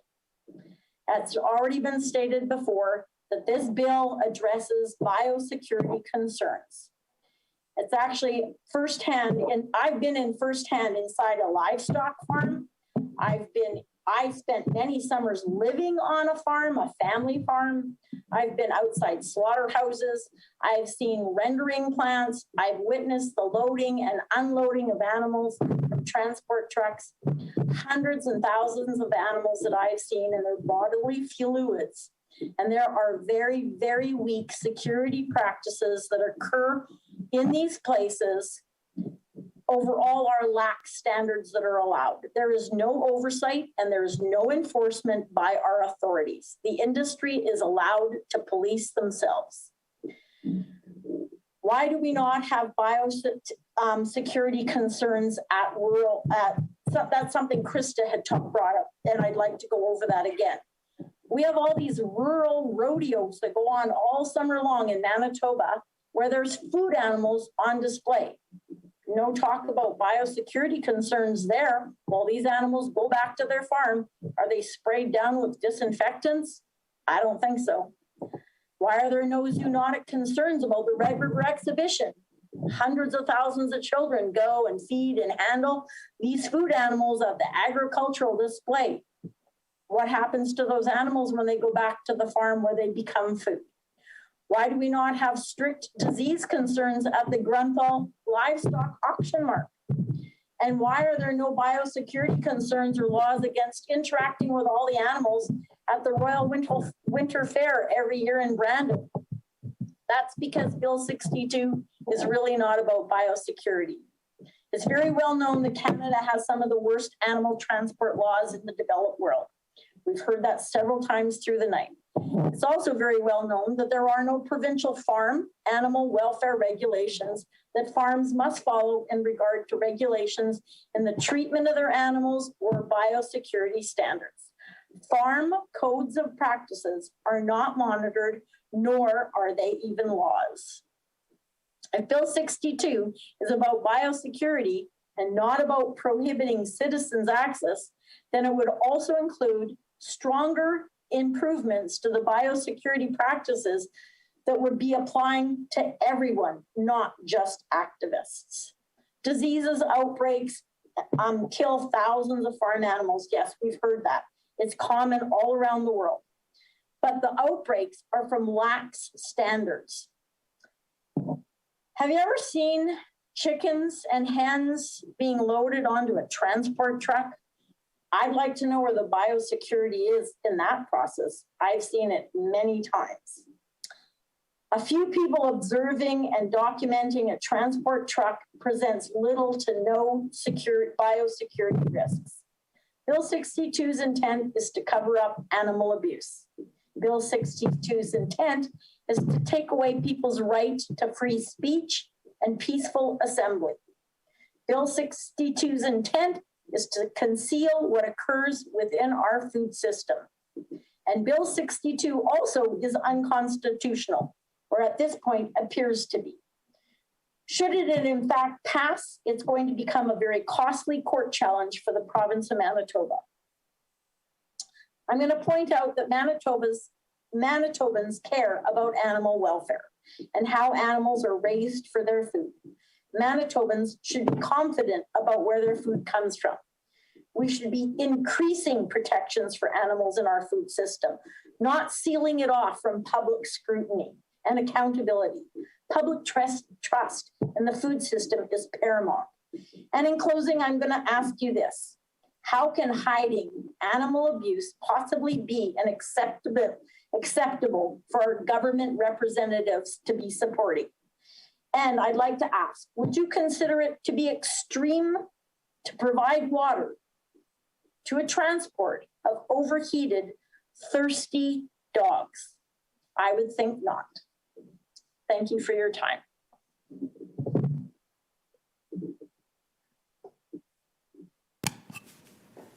Thank you for your presentation. Ms. Pennington, the Honorable Minister of, the Honorable Mr. Peterson. Thank you, Mr. Chair, and thank you, Ms. Pennington, for staying with us till a late evening here. Appreciate your input. Mr. Brar. Thank you, Mr. Chair, and thank you, Janice, for your inputs, for your passion for animal welfare, and your presentation. So I would like to ask, did you get a chance to participate in the consultation process before this bill? Ms. Pennington. No, absolutely not. I'm quite immersed in animal advocacy in the province.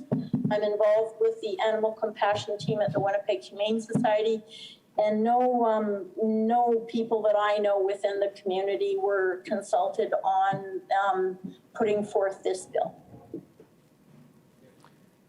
The Honorable Mr. Gerard. Yeah, thank you, Janice. Perhaps you could tell us a little bit about what got you started in your animal activism. Ms. Pennington. I've been an activist for animals my whole life. I mean, I had, as a young child, I guess that would be my first experience of knowing that, you know, animals are just like us, is I had a pet crow. A very unusual pet, but he was smarter than a dog, smarter than any pet I've ever had or been around. I've been a fan for very long because that goes hand in hand with being an animal activist. I did work on a farm in the summers when I was a teenager going into my 20s, so I do have firsthand knowledge with what goes on within a family farm. They're sentient beings. They deserve to have a voice. Yeah, I've been, long time advocate. I started many animal advocacy groups. One of my proud moments is I spent many, many years trying to ban the use of wild and exotic animals here in Manitoba. Successfully was able to move that ahead and have them banned in the city of Winnipeg. So no longer can wild and exotic animals be used in traveling, entertaining situations within Winnipeg. Are there any further questions? Are there any further questions? Seeing no further questions, thank you very much for your presentation, Janice. We will now move on to our next presenter. I will now call on Acalia Robertson and ask the moderator to invite them into the meeting. Please unmute yourself and turn your video on.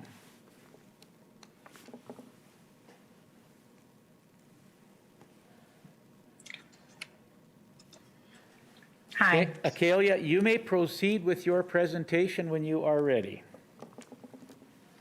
Thank you, Mr. Speaker, and thank you for having me speak tonight. I'll try not to repeat too much of what's been said here. My name is Acalia Robertson. I'm presenting tonight as a private citizen in opposition to Bill 62. Bill 62 is framed heavily around biosecurity concern, so I wondered what is the track record of this government with biosecurity in the animal agriculture sector?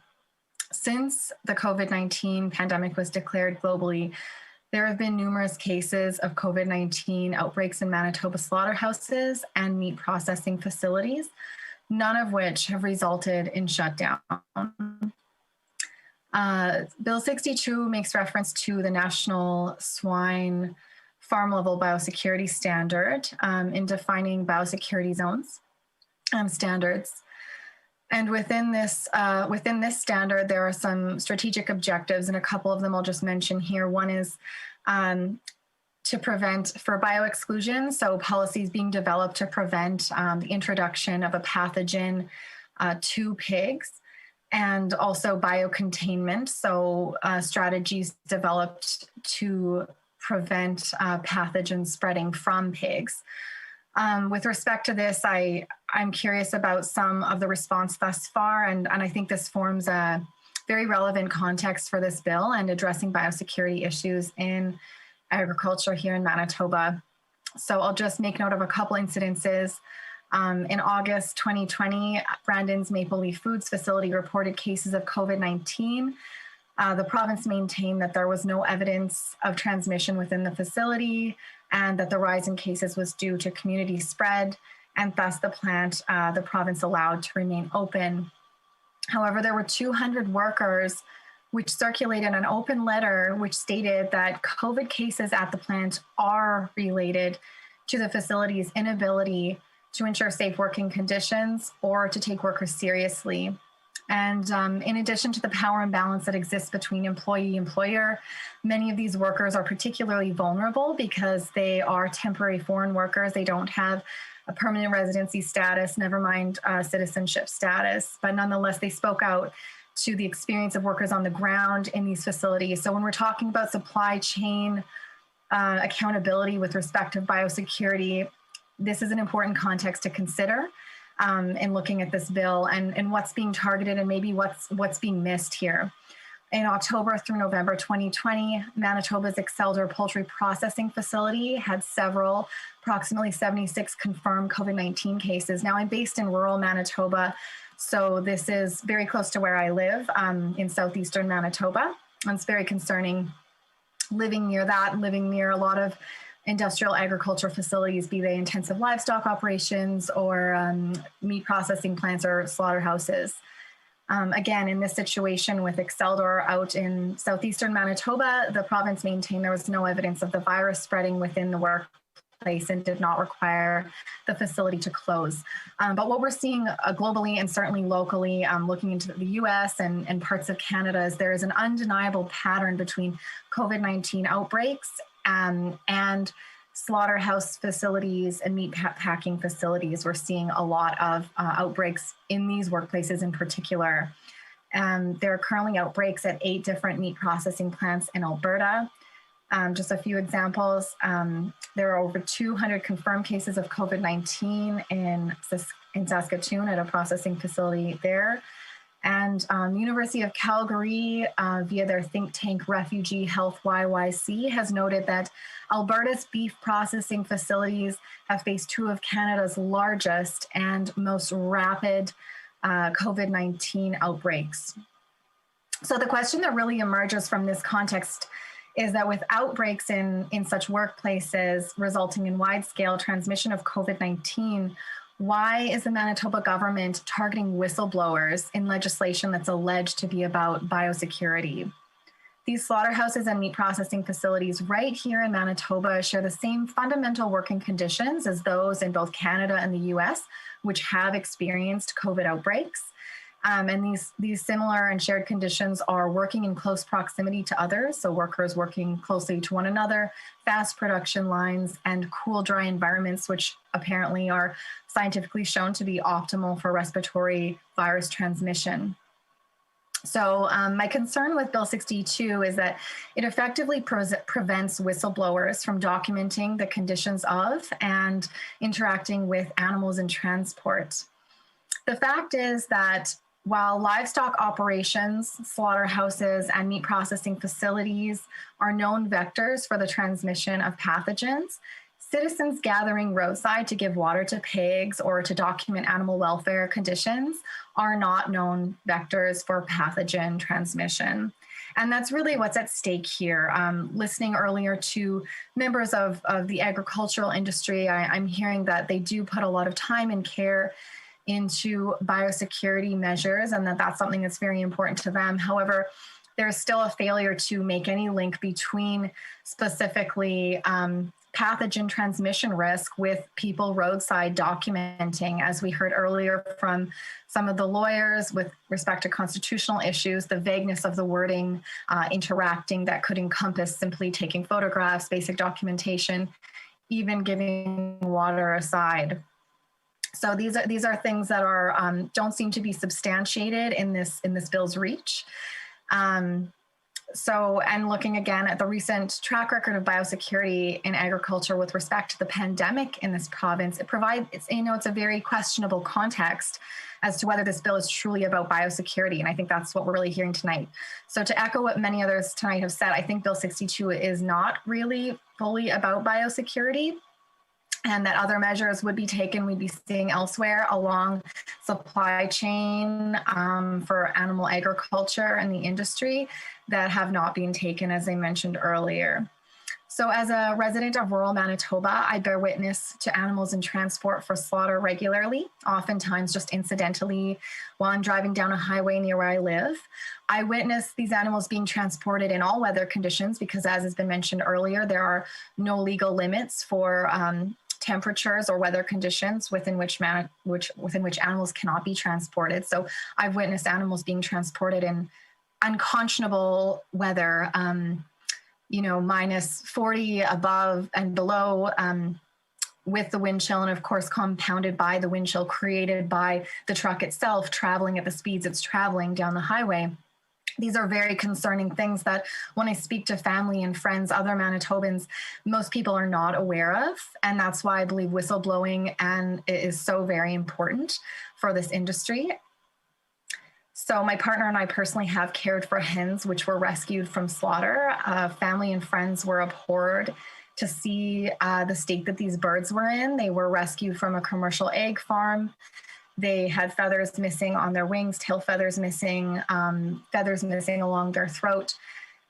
They came from what the industry refers to as conventional cages, which is a nice way of saying battery cages. In other words, living spaces so small they can barely open their wings, their feet constantly on a wire flooring, never really breathing fresh air, seeing the light of day until they're transported for slaughter, which again, there's not much regulating that. I've seen I think it's really important, like in talking with family and friends around the conditions of the birds, which was just evidently marked on their bodies, that it's so crucial that the public have access to this information about the truth of the conditions for farm animals. I know it's informed my choices going forward and other people that I speak with. The public has a right to access independent information about animal care and the food system, and not industry advertising and promotion that doesn't count. I've seen photo and video documentation taken in Manitoba thanks to whistleblowers, thanks to activists roadside. I appreciate that information. Pigs caught between two levels of a transport truck has been documented. You can imagine how excruciatingly painful that would be when they're traveling for up to 28 hours. I've seen photo and video documentation taken in Manitoba of animals frothing at the mouth, exhibiting signs of heat stroke and visibly in distress. And as people have noted, the CFIA acknowledges millions of animals arrive dead to slaughterhouses each year. And it's really no surprise because, as mentioned, there's no temperature or weather limits for transport. And the animals are also deliberately starved and denied water for a period of time before they're transported in order to reduce the mess in the trucks from their effluent. So these are all very horrid it's saying my connection's unstable. These are all very horrid conditions that much of the public does not know about. And I'm grateful to whistleblowers and people documenting these conditions so that I've been able to be informed. Unfortunately, the time allotted for your presentation has expired. We will now move into questions. Thank you. The Honorable Mr. Peterson. Thank you, Ms. Robertson, for your presentation. Thank you for staying with us so late in the evening, and appreciate your input. Mr. Brar. Thank you, Mr. Chair. Akelia, you had a really impressive talk. Thanks for the example you quoted. Thanks for your reflection about the government's track record while handling the pandemic, and your examples and your knowledge about what happened at Maple Leaf plant and so on. I'm really thankful for your inputs here. I would like to ask you this. How would Bill 62 look like if you get a chance to rewrite it? Ms. Robertson. Thank you. If I were to rewrite Bill 62, I would definitely take out the sections concerning interacting with animals in transport.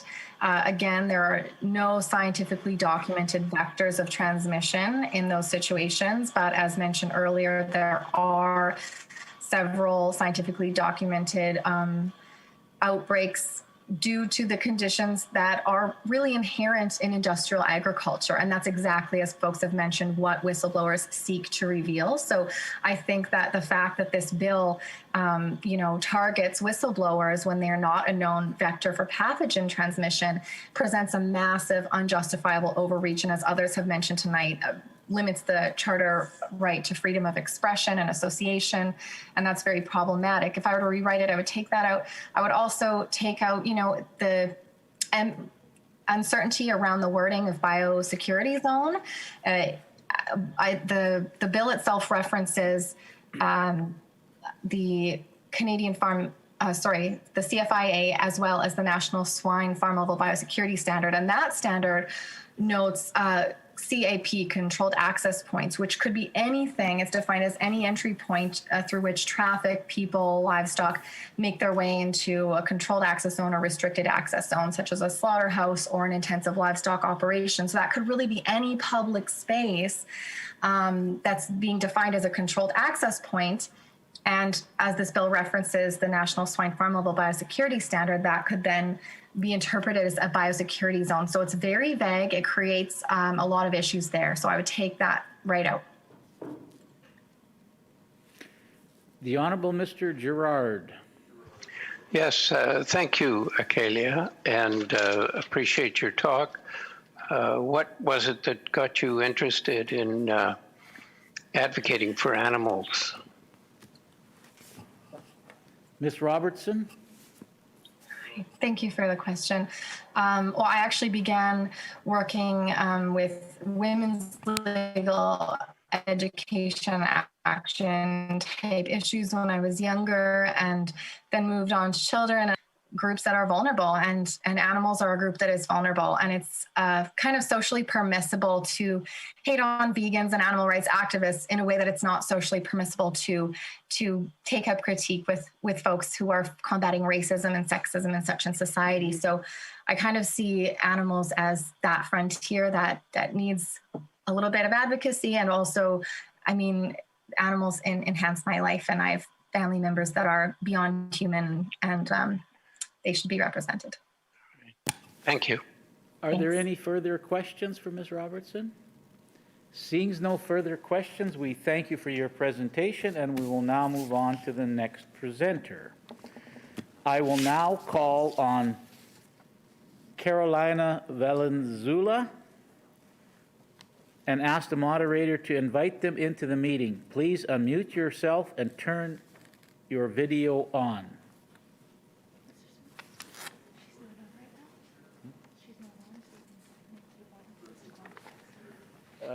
Ms. Valenzuela is not available right now, so we will drop her name to the bottom of the list. I will now call on Justin Renke, private citizen, and ask the moderator to invite them into the meeting.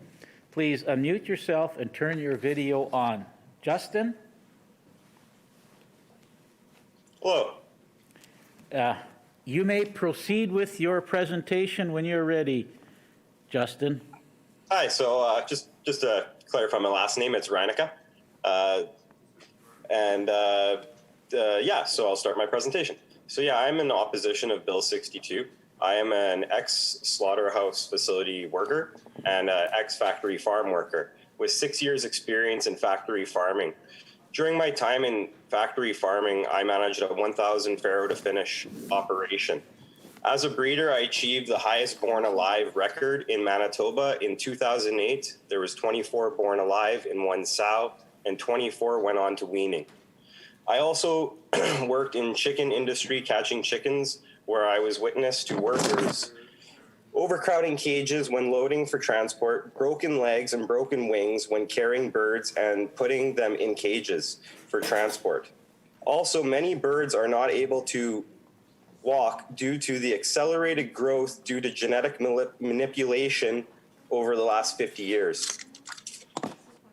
My experience with these conditions of animals on farms and reasons why we need to be able to witness and photo animals in transportation on arrival to slaughter facilities. With pigs, I've witnessed severe bruising, scratching, prolapses, which I've provided a definition in my handout for the committee. Lame animals, which means leg injuries where they cannot walk properly.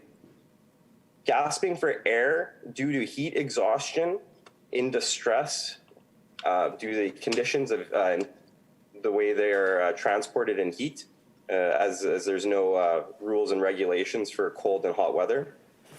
In the wintertime, we have animals frozen to the sides of transport trucks, legs falling through the cracks and arriving injured to the slaughter facilities. Swollen joints and unable to walk properly. Abscesses that are very large and should not have been shipped, as these are on their way to a facility for meat. And also cattle prod marks, and which is very noticeable when they've been cattle prodded in the face, because you can see their eyes are really red and their faces have intensive scratching. With chickens, we've encountered dead birds caused by heat and improper loading. They didn't space the birds out, so the middle birds often get overheated in hot temperatures, and the birds die in these transport trucks. In the winter, we have witnessed frozen birds due to not properly tarping in cold conditions below zero, which Animal Justice has filed complaints with the CFIA on Granny's Poultry, now Excelador. When witnessing this, we saw bleeding skin, cracked, frozen, frostbitten skin, and dead birds with no feathers.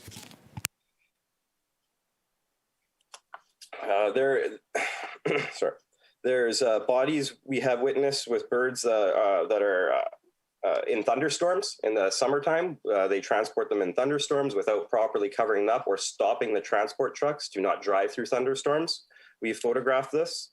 And also, we've also witnessed the animal chickens with their legs and wings stuck in the cages where the workers didn't take the time to remove the animal from that situation in distress. And on to biosecurity. I have provided references for the disease infection timeframe in my handout. For respiratory in pigs, we see that it takes 6 to 7 days for a respiratory illness to show signs in the animal. So if for biosecurity zones to work, they wouldn't work, because if activists were to be contaminated with one of these diseases, these animals would be killed in 12 to 24 hours anyways. So there would be no time for this disease to actually infect the animal. Also, with biosecurity in barns, when I worked in barns, I witnessed, as they talked about, we shower in and shower out. But what they don't talk about is those buildings are not airtight facilities with filtration systems. So we have mosquitoes, flies, and all kinds of spiders, bugs, mice going in and out of this barn, which does not go along with biosecurity, as they do not shower in and shower out, as they're insects. And if a mosquito were to bite a human outside, or fly into a barn and bite a pig, they could infect it. And same with any other insects and animals that could get into the barn, as I've seen birds even get into the barns. With chickens, I provided in my handout there, the 5 main forms of diseases. In severe pathogenic forms, there is a span of 3 to 4 days for most birds to show signs of infection. So once again, a biosecurity zone outside of a slaughter facility it wouldn't do anything, because it takes 3 to 4 days for these infections to start in the birds. So the bird would already be killed. So once again, we are wasting time and money of our taxpayers' dollars. So protesters can scientifically not infect animals during transport outside of a slaughter facility. With transporting hogs, when I worked in the facilities, we would turn the food off 12 to 24 hours before shipping, as we wouldn't want excrement in the trailers, and for slaughter, as you wouldn't want poo all over your meat as it's killed. no water during shipping, obviously. There's no water in these transport trucks. So for extreme temperatures, we have witnessed many times animals gasping for air, in distress, in heat exhaustion. And we have to remember these animals arrive at a slaughter facility where lots of times they're stored for 12 hours before they're slaughtered. And most times they might not be getting the adequate care they need within that 12 time period. So with 28 hours of transport time, which is legal, plus 12 hours of being held in a slaughter facility before being killed, that animal is reaching 36 to 38 hours of no food or water. Would you do that to a dog or cat? And furthermore, 2 billion animals arrive dead at slaughterhouses on average every year. All vigil groups have safety protocol in place and forward it to proper authorities before doing vigils. Most and all vigils have designated safety person, and all wear safety vests. So these situations are done in a safe manner. And the driver doesn't need to be worrying about injuries to activists as we are more worried about our safety as well.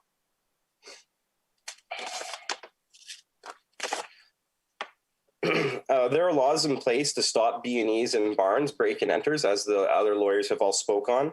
So adding these extra measures is really just causing more legal battles for later on for our constitutional challenges, as there's laws in place already. So why are we adjusting laws that we already have?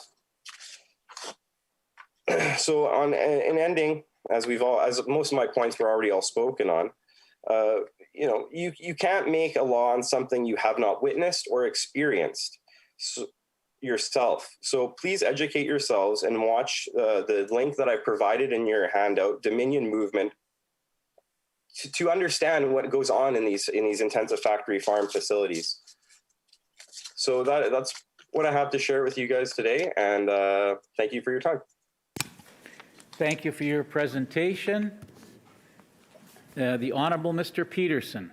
Thanks, Justin, for staying with us for tonight and for your information, and I will look through your handout. Thank you. Mr. Brar.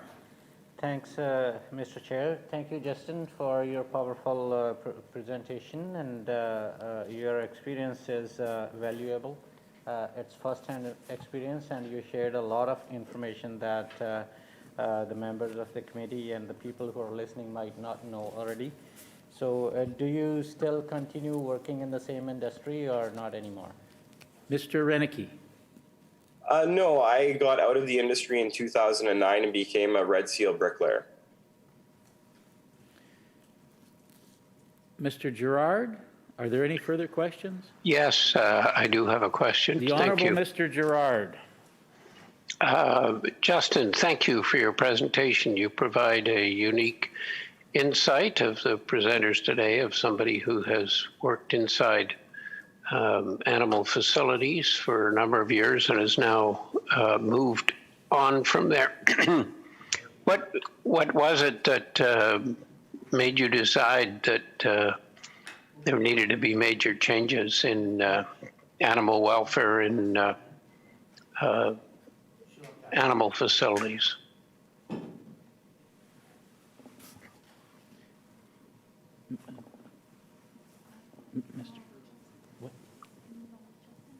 Want me to go? Mr. Renicky? Yeah, just waiting for you. What got me to change was it took me a couple of years. I had a severe car accident in 2017 where I almost passed away. And I really just looked at my life in a different manner and wanted to be healthier for my kids, and realized the impact of animal agriculture on my health and what animal products do to our bodies.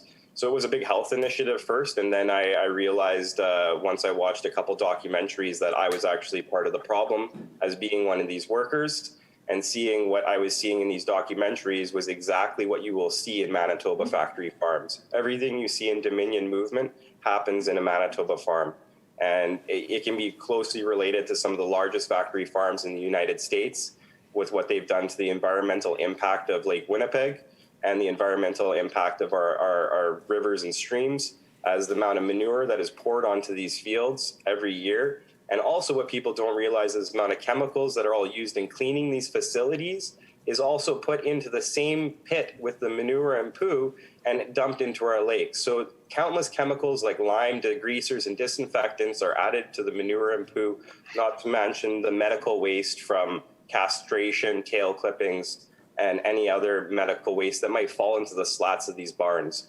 So for me, it was just realizing the big environmental impact, health impact, and impact on every single animal that has to go through this process. Thank you. Are there any further questions? We thank you for your presentation. Before we move on to the next presenter, being it's close to midnight, is it the will of the committee to continue the business at hand and finish it tonight to sit after midnight? We have one, possibly two presenters, and then clause by clause. What is the will of the committee? It has been agreed to continue sitting past midnight until the business of this committee is completed. Agreed? Agreed. Agreed, and so ordered. We will now call on David Wiens, Chair of the Dairy Farmers of Manitoba. David, are you there?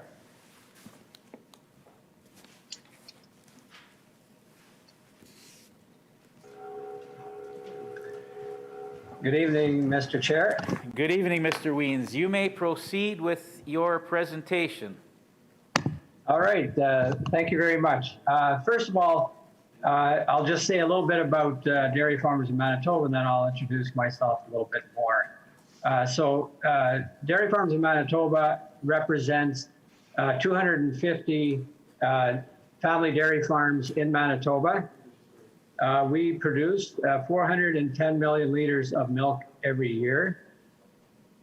We create about just over 6,000 jobs in Manitoba, and that includes on-farm transportation of milk, dairy processing, and the service providers that we need on the farm. I would like to say too that last year, when the pandemic hit, was a little bit of a volatile market in terms of milk consumption. But it was during that year that where we normally contribute 328,000 liters of milk to Manitoba Harvest, last year, due to the circumstances that the food banks found themselves under, we increased that by another over 124,000 liters of milk to try to reach out to those who were less fortunate than many of us are. So, so we're able to contribute in that respect. So I would like to say a little bit about myself. So I'm a third generation dairy farmer. I farm together with my brother and our families. I've been born on the dairy farm, and I've spent all my life caring for cows, and so I've always been there. So that has been my life, and I can definitely speak to that. One of the things that we've done in the dairy industry, and this is, we've created an assurance program. We call it ProAction, and every dairy farm in Canada has to abide by it. So it includes a number of different modules, and one is food safety. So we have developed food safety systems on the farm to ensure that the milk remains safe throughout the process. We have CFIA approval for that. We also have another module of this program is milk quality. And the third one is animal care. And the animal care, our animal care module in our assurance program is based on the code of practice for dairy cattle, and it was developed together with dairy farmers, with veterinarians, with Humane Canada has been involved in that process. Veterinarians have been involved.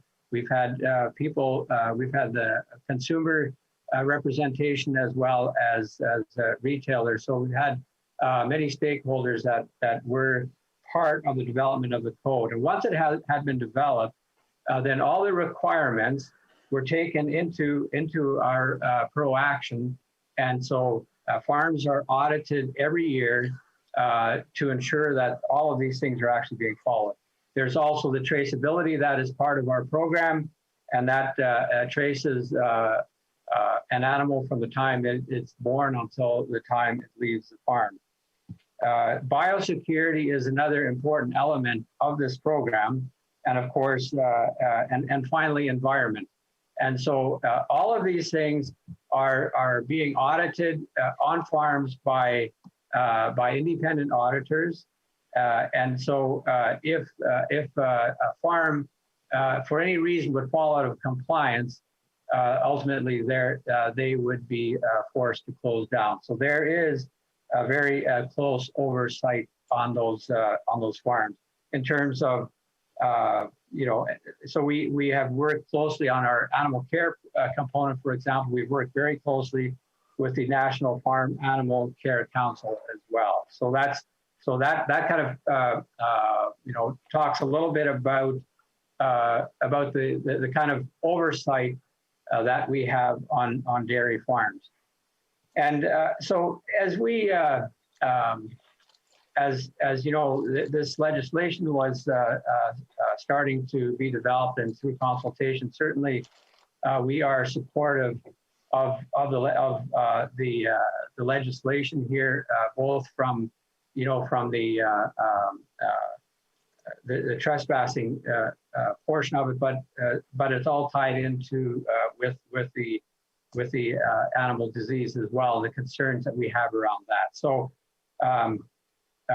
we've begun to see that where there have been at first this was something that we would see in the U.S., but we've increasingly seen that in Canada, where we do have people who will storm onto the farms and try to create havoc there for the farms, and these cows are looked after. We look, for example, our barns today are built with maximum cow comfort in mind. For example, in my barn, we have special rubberized flooring for comfort. We've got foot baths. We've got a big grooming brush, self-activated grooming brushes that cows can tend to whenever they want, and the milking system where they can be milked on their own schedule. And so the focus is on cow comfort. One of the things you would have to know about cows is that they are also very, they're sensitive animals. They recognize the caregivers that are with them every day. And they can be agitated if you would suddenly have, strangers come storming into the barn, because that is something that they don't know, they don't recognize. And certainly from a disease perspective, should get back to the biosecurity element of our assurance program, and that is to prevent disease from coming onto the farm.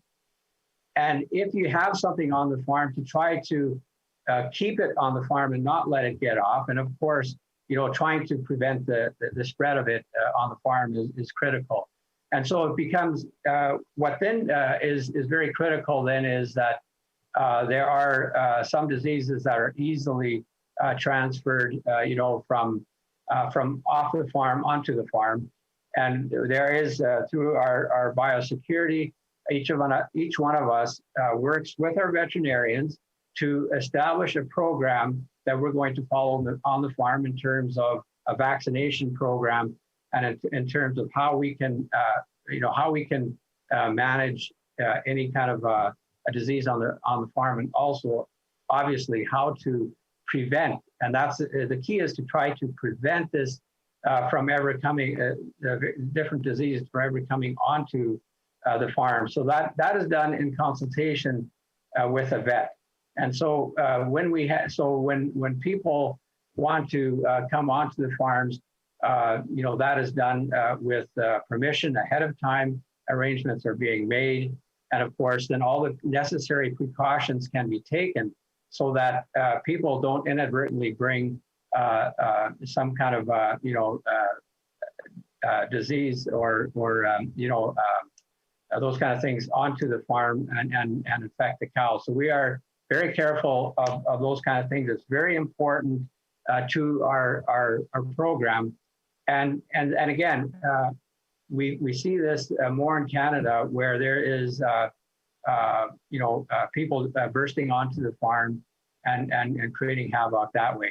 We are, and of course, it's not only the concern for people that that come on.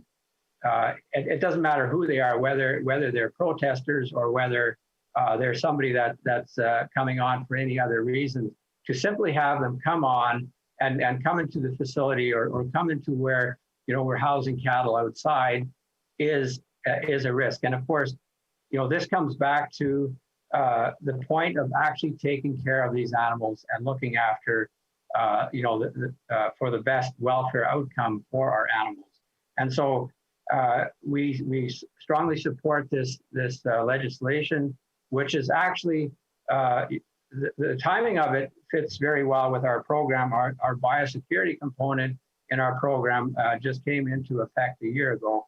And so what we had is a little bit of a weakness in terms of what the status quo is right now in the province. So we certainly look forward to the kind of support that this legislation can give something that we're doing in terms of providing our animals with the best care possible.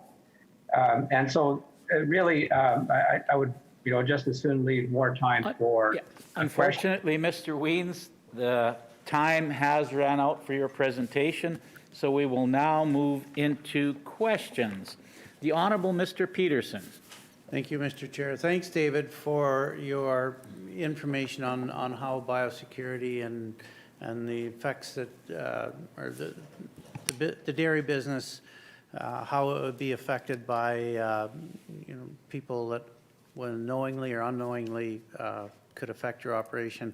But also thank you for the donations of Manitoba dairy farmers to the food banks. I know it was both in terms of milk products and cheese products. To those who were in need in the early days of the COVID outbreak, I know you do it every year, but there was extra this year. So thank you very much for those donations. Thank you. Mr. Brar. Thank you, Mr. Chair. Mr. Wiens, thank you so much for what you're doing for all of us, and thanks for putting food on our table even during the pandemic. Really appreciate that. Just curious to know about two things. I understand you require two things for your animals, which is veterinary services and veterinary extension information services. So how and where do you seek that service from? Mr. Wiens? Okay, yeah, thank you. So on every dairy farm, the farmer works with a veterinarian on an ongoing basis. So we have the same veterinarian come into our operation at least once every 2 weeks.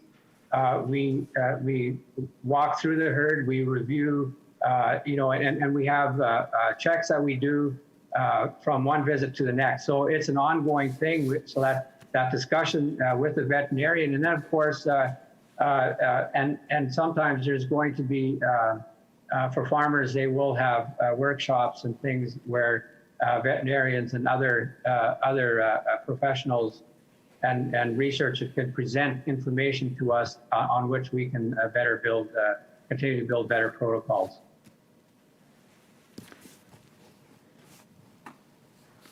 The Honourable Mr. Gerard, did you have a question now? Yes, I sure do. Thank you, David. You really took us through quite carefully aspects of your dairy operation, and thank you. My question deals with, how things have evolved over, say, the last 20 or 30 years. At the moment, you're now at a position where you're much more concerned and much more active in terms of biosecurity than you would have been a couple of decades ago. Can you just give us a perspective on how that's evolved? Mr. Weens. Thank you. Yes, absolutely. Just in terms of, for example, on our farm, there used to be a time when we would, buy, heifers, and introduce them into the herd. And they were simply brought in and joined the rest of the herd. Well, now, first of all, on our farm, we no longer bring new animals onto the farm. We're very careful with that. We don't want to take the risk of introducing anything that we don't have onto the farm. And it is, when that, it can happen where, let's say you bring in a group of animals and they can bring in a respiratory disease, for example, that you don't have, and you pay for it dearly. So, and even now, when they're brought in, those farms that may want to bring in some new animals, they will be quarantined for a period of time just to ensure that they're healthy, that there wasn't anything that was unseen when they came in. So those, so that's on the animal side, and then on the people side, there used to be a lot less oversight in terms of the people coming on onto the farm, walking into the barn. It was not a big deal. Well, now it is. You don't walk in without permission. You don't come into the property without permission. And it's not about being unfriendly. I mean, absolutely. For those who are concerned about animal care, we are too. It matters to us a lot, and so that's why we have developed this program, to ensure that this happens consistently across the farms. Thank you. Thank you for your presentation, Mr. Weens. We will now move on to our next presenter. I will now call Carolina Valenzuela and ask the moderator to invite them into the meeting. Please unmute yourself and turn your video on.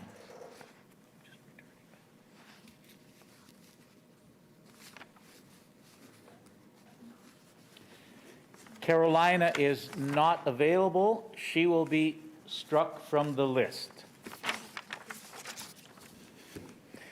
That concludes the list of presenters I have before me. In what order does the committee wish to proceed with clause-by-clause consideration of these bills? The Honorable Mr. Peterson. We should probably do Bill 36 first, followed by Bill 62. Is it agreed that we will go numerically? Agreed and so ordered? We will now proceed with clause by clause of Bill 36. Does the minister responsible for Bill 36 have an opening statement? The Honorable Mr. Peterson. Very quickly here, Mr. Chairman. Bill 36 clarifies that food safety is a public health issue. The bill enhances public health by making it clear that no one can sell or distribute food that is unfit for human consumption, updating and clarifying inspection powers, and expanding the ability to seize unsafe food. The previous government passed a law in 2009 to separate the regulation of food into two statutes, but then did not proclaim the Food Safety Act, and therefore that act is being repealed.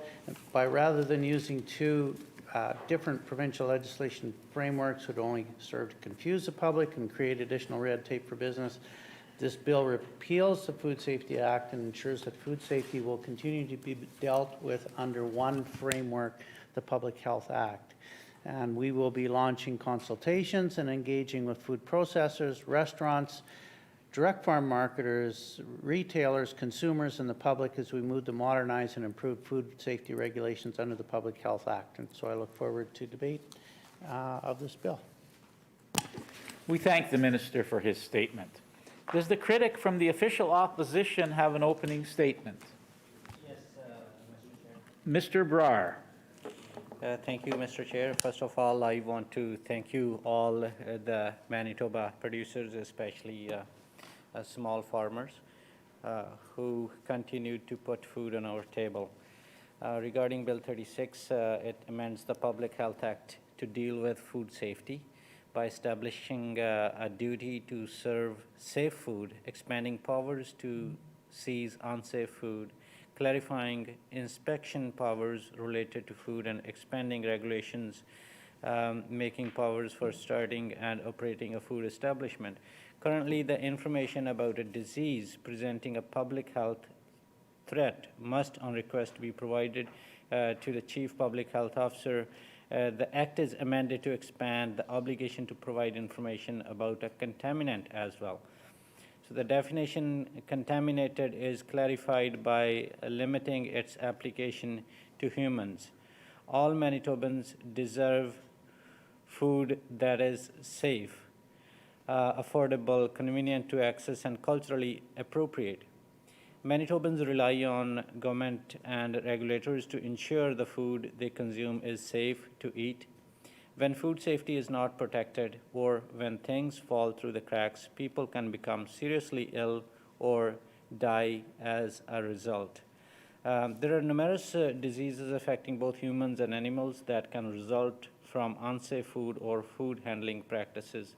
Unfortunately, the Auditor General recently found that province of Manitoba is not adequately prepared for an animal disease emergency. The AG also found that the Department of Agriculture did not have plans in place for recovering from an animal disease emergency, nor did they do assessments to determine the equipment, supplies, and personnel the province would need to respond to an animal disease emergency. The AG found that the province had identified several diseases of concern, but that the Department of Agriculture did not have a plan in place to deal with potential outbreaks of these diseases. Food safety is intricately linked to food security. Many Manitobans in northern regions and urban food deserts are currently struggling to access safe and affordable food. We believe this government should make addressing food security a priority and ensure that all Manitobans, regardless of where they live, can access safe, affordable, and culturally appropriate foods. Food is a human right. We believe all Manitobans should be secure when it comes to food. We will continue to call on the government to promote safe food practices, prepare for possible outbreaks of foodborne illnesses, and make healthy food affordable for all Manitobans. I'd like to thank all the presenters for providing their valuable input on Bill 36, and I hope that the Minister will listen to feedback from Manitobans and take the necessary steps to protect our food sources for future generations. Thank you, Mr. Chair. We thank the member for that statement. During the consideration of a bill, the enacting clause and the title are postponed until all other clauses have been considered in their proper order. Also, if there is agreement from the committee, the chair will call clauses in blocks that conform to pages, with the understanding that we will stop at any particular clause or clauses where members have comments, questions, or amendments to propose. Is that agreed? Agreed. Agreed and so ordered. Shall clauses 1 and 2 pass? Pass. Clauses 1 and 2 are accordingly passed. Shall clauses 3 and 4 pass? Pass. Clauses 3 and 4 are accordingly passed. Shall clauses 5 through 8 pass? Pass. Clauses 5 through 8 are accordingly passed. Shall clause 9 pass? Pass. Clause 9 is accordingly passed. Shall clause 10 pass? Pass. Clause 10 is accordingly passed. Shall clauses 11 through 13 pass? Pass. Clauses 11 through 13 are accordingly passed. Shall the enacting clause pass? Pass. The enacting clause is accordingly passed. Shall the title pass? The title is accordingly passed. Shall the bill be reported? Agreed. The bill shall be reported.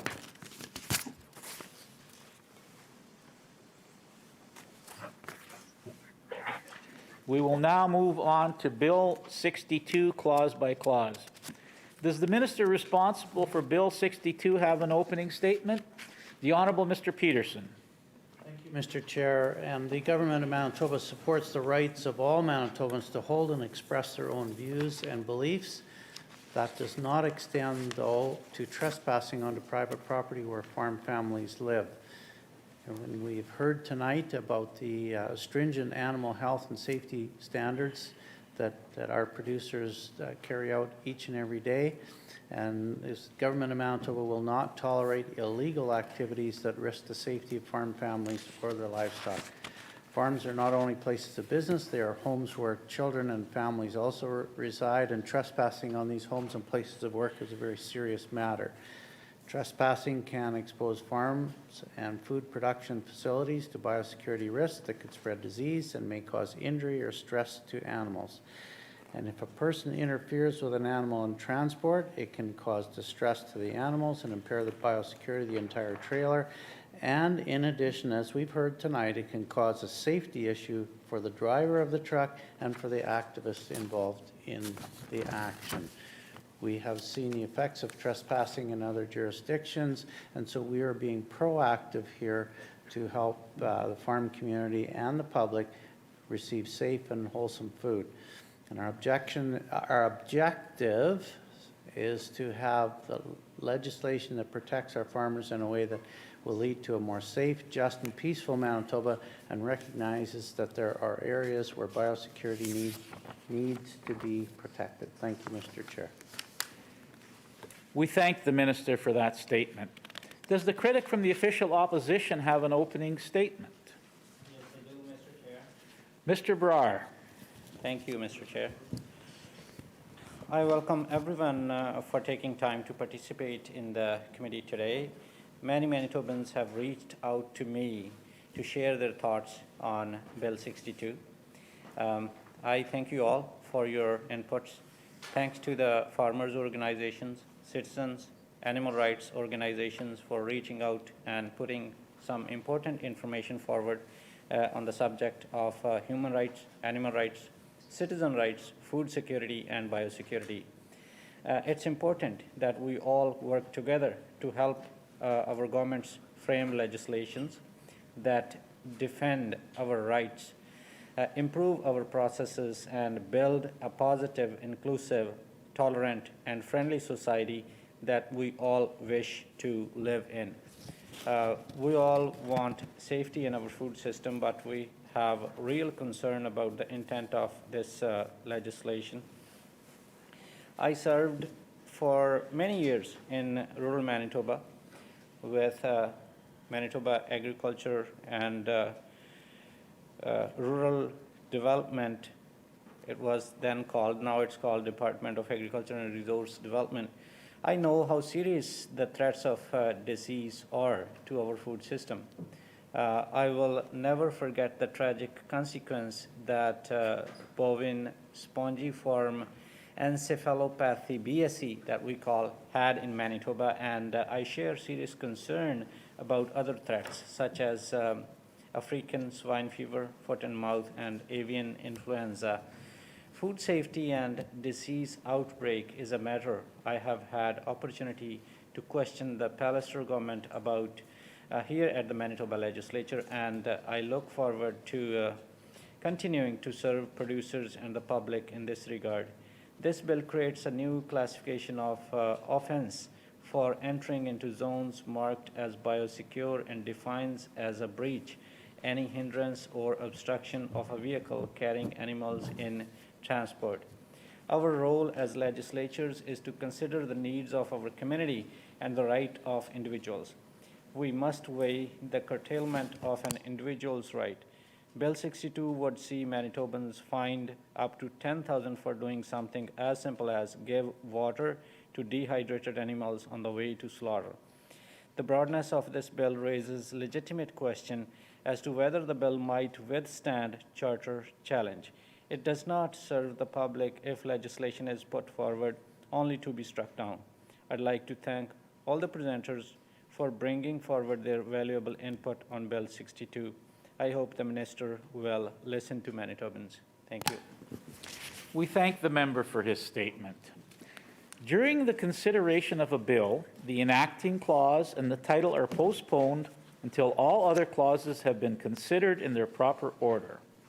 Also, if there is agreement from the committee, the chair will call clauses in blocks that conform to pages, with the understanding we will stop at any particular clause or clauses where members may have comments, questions, or amendments to propose. Is that agreed? Agreed and so ordered. Shall clauses 1 and 2 pass? Pass. Clauses 1 and 2 are accordingly passed. Shall clauses 3 and 4 pass? Pass. Clauses 3 and 4 are accordingly passed. Shall clause 5 pass? Pass. Clause 5 is accordingly passed. Shall clauses 6 and 7 pass? Pass. Clauses 6 and 7 are accordingly passed. Shall the enacting clause pass? Pass. The enacting clause is accordingly passed. Shall the title pass? Pass. The title is accordingly passed. Shall the bill be reported? Agreed. Agreed. The bill shall be reported. The hour being 12:17, what is the will of the committee?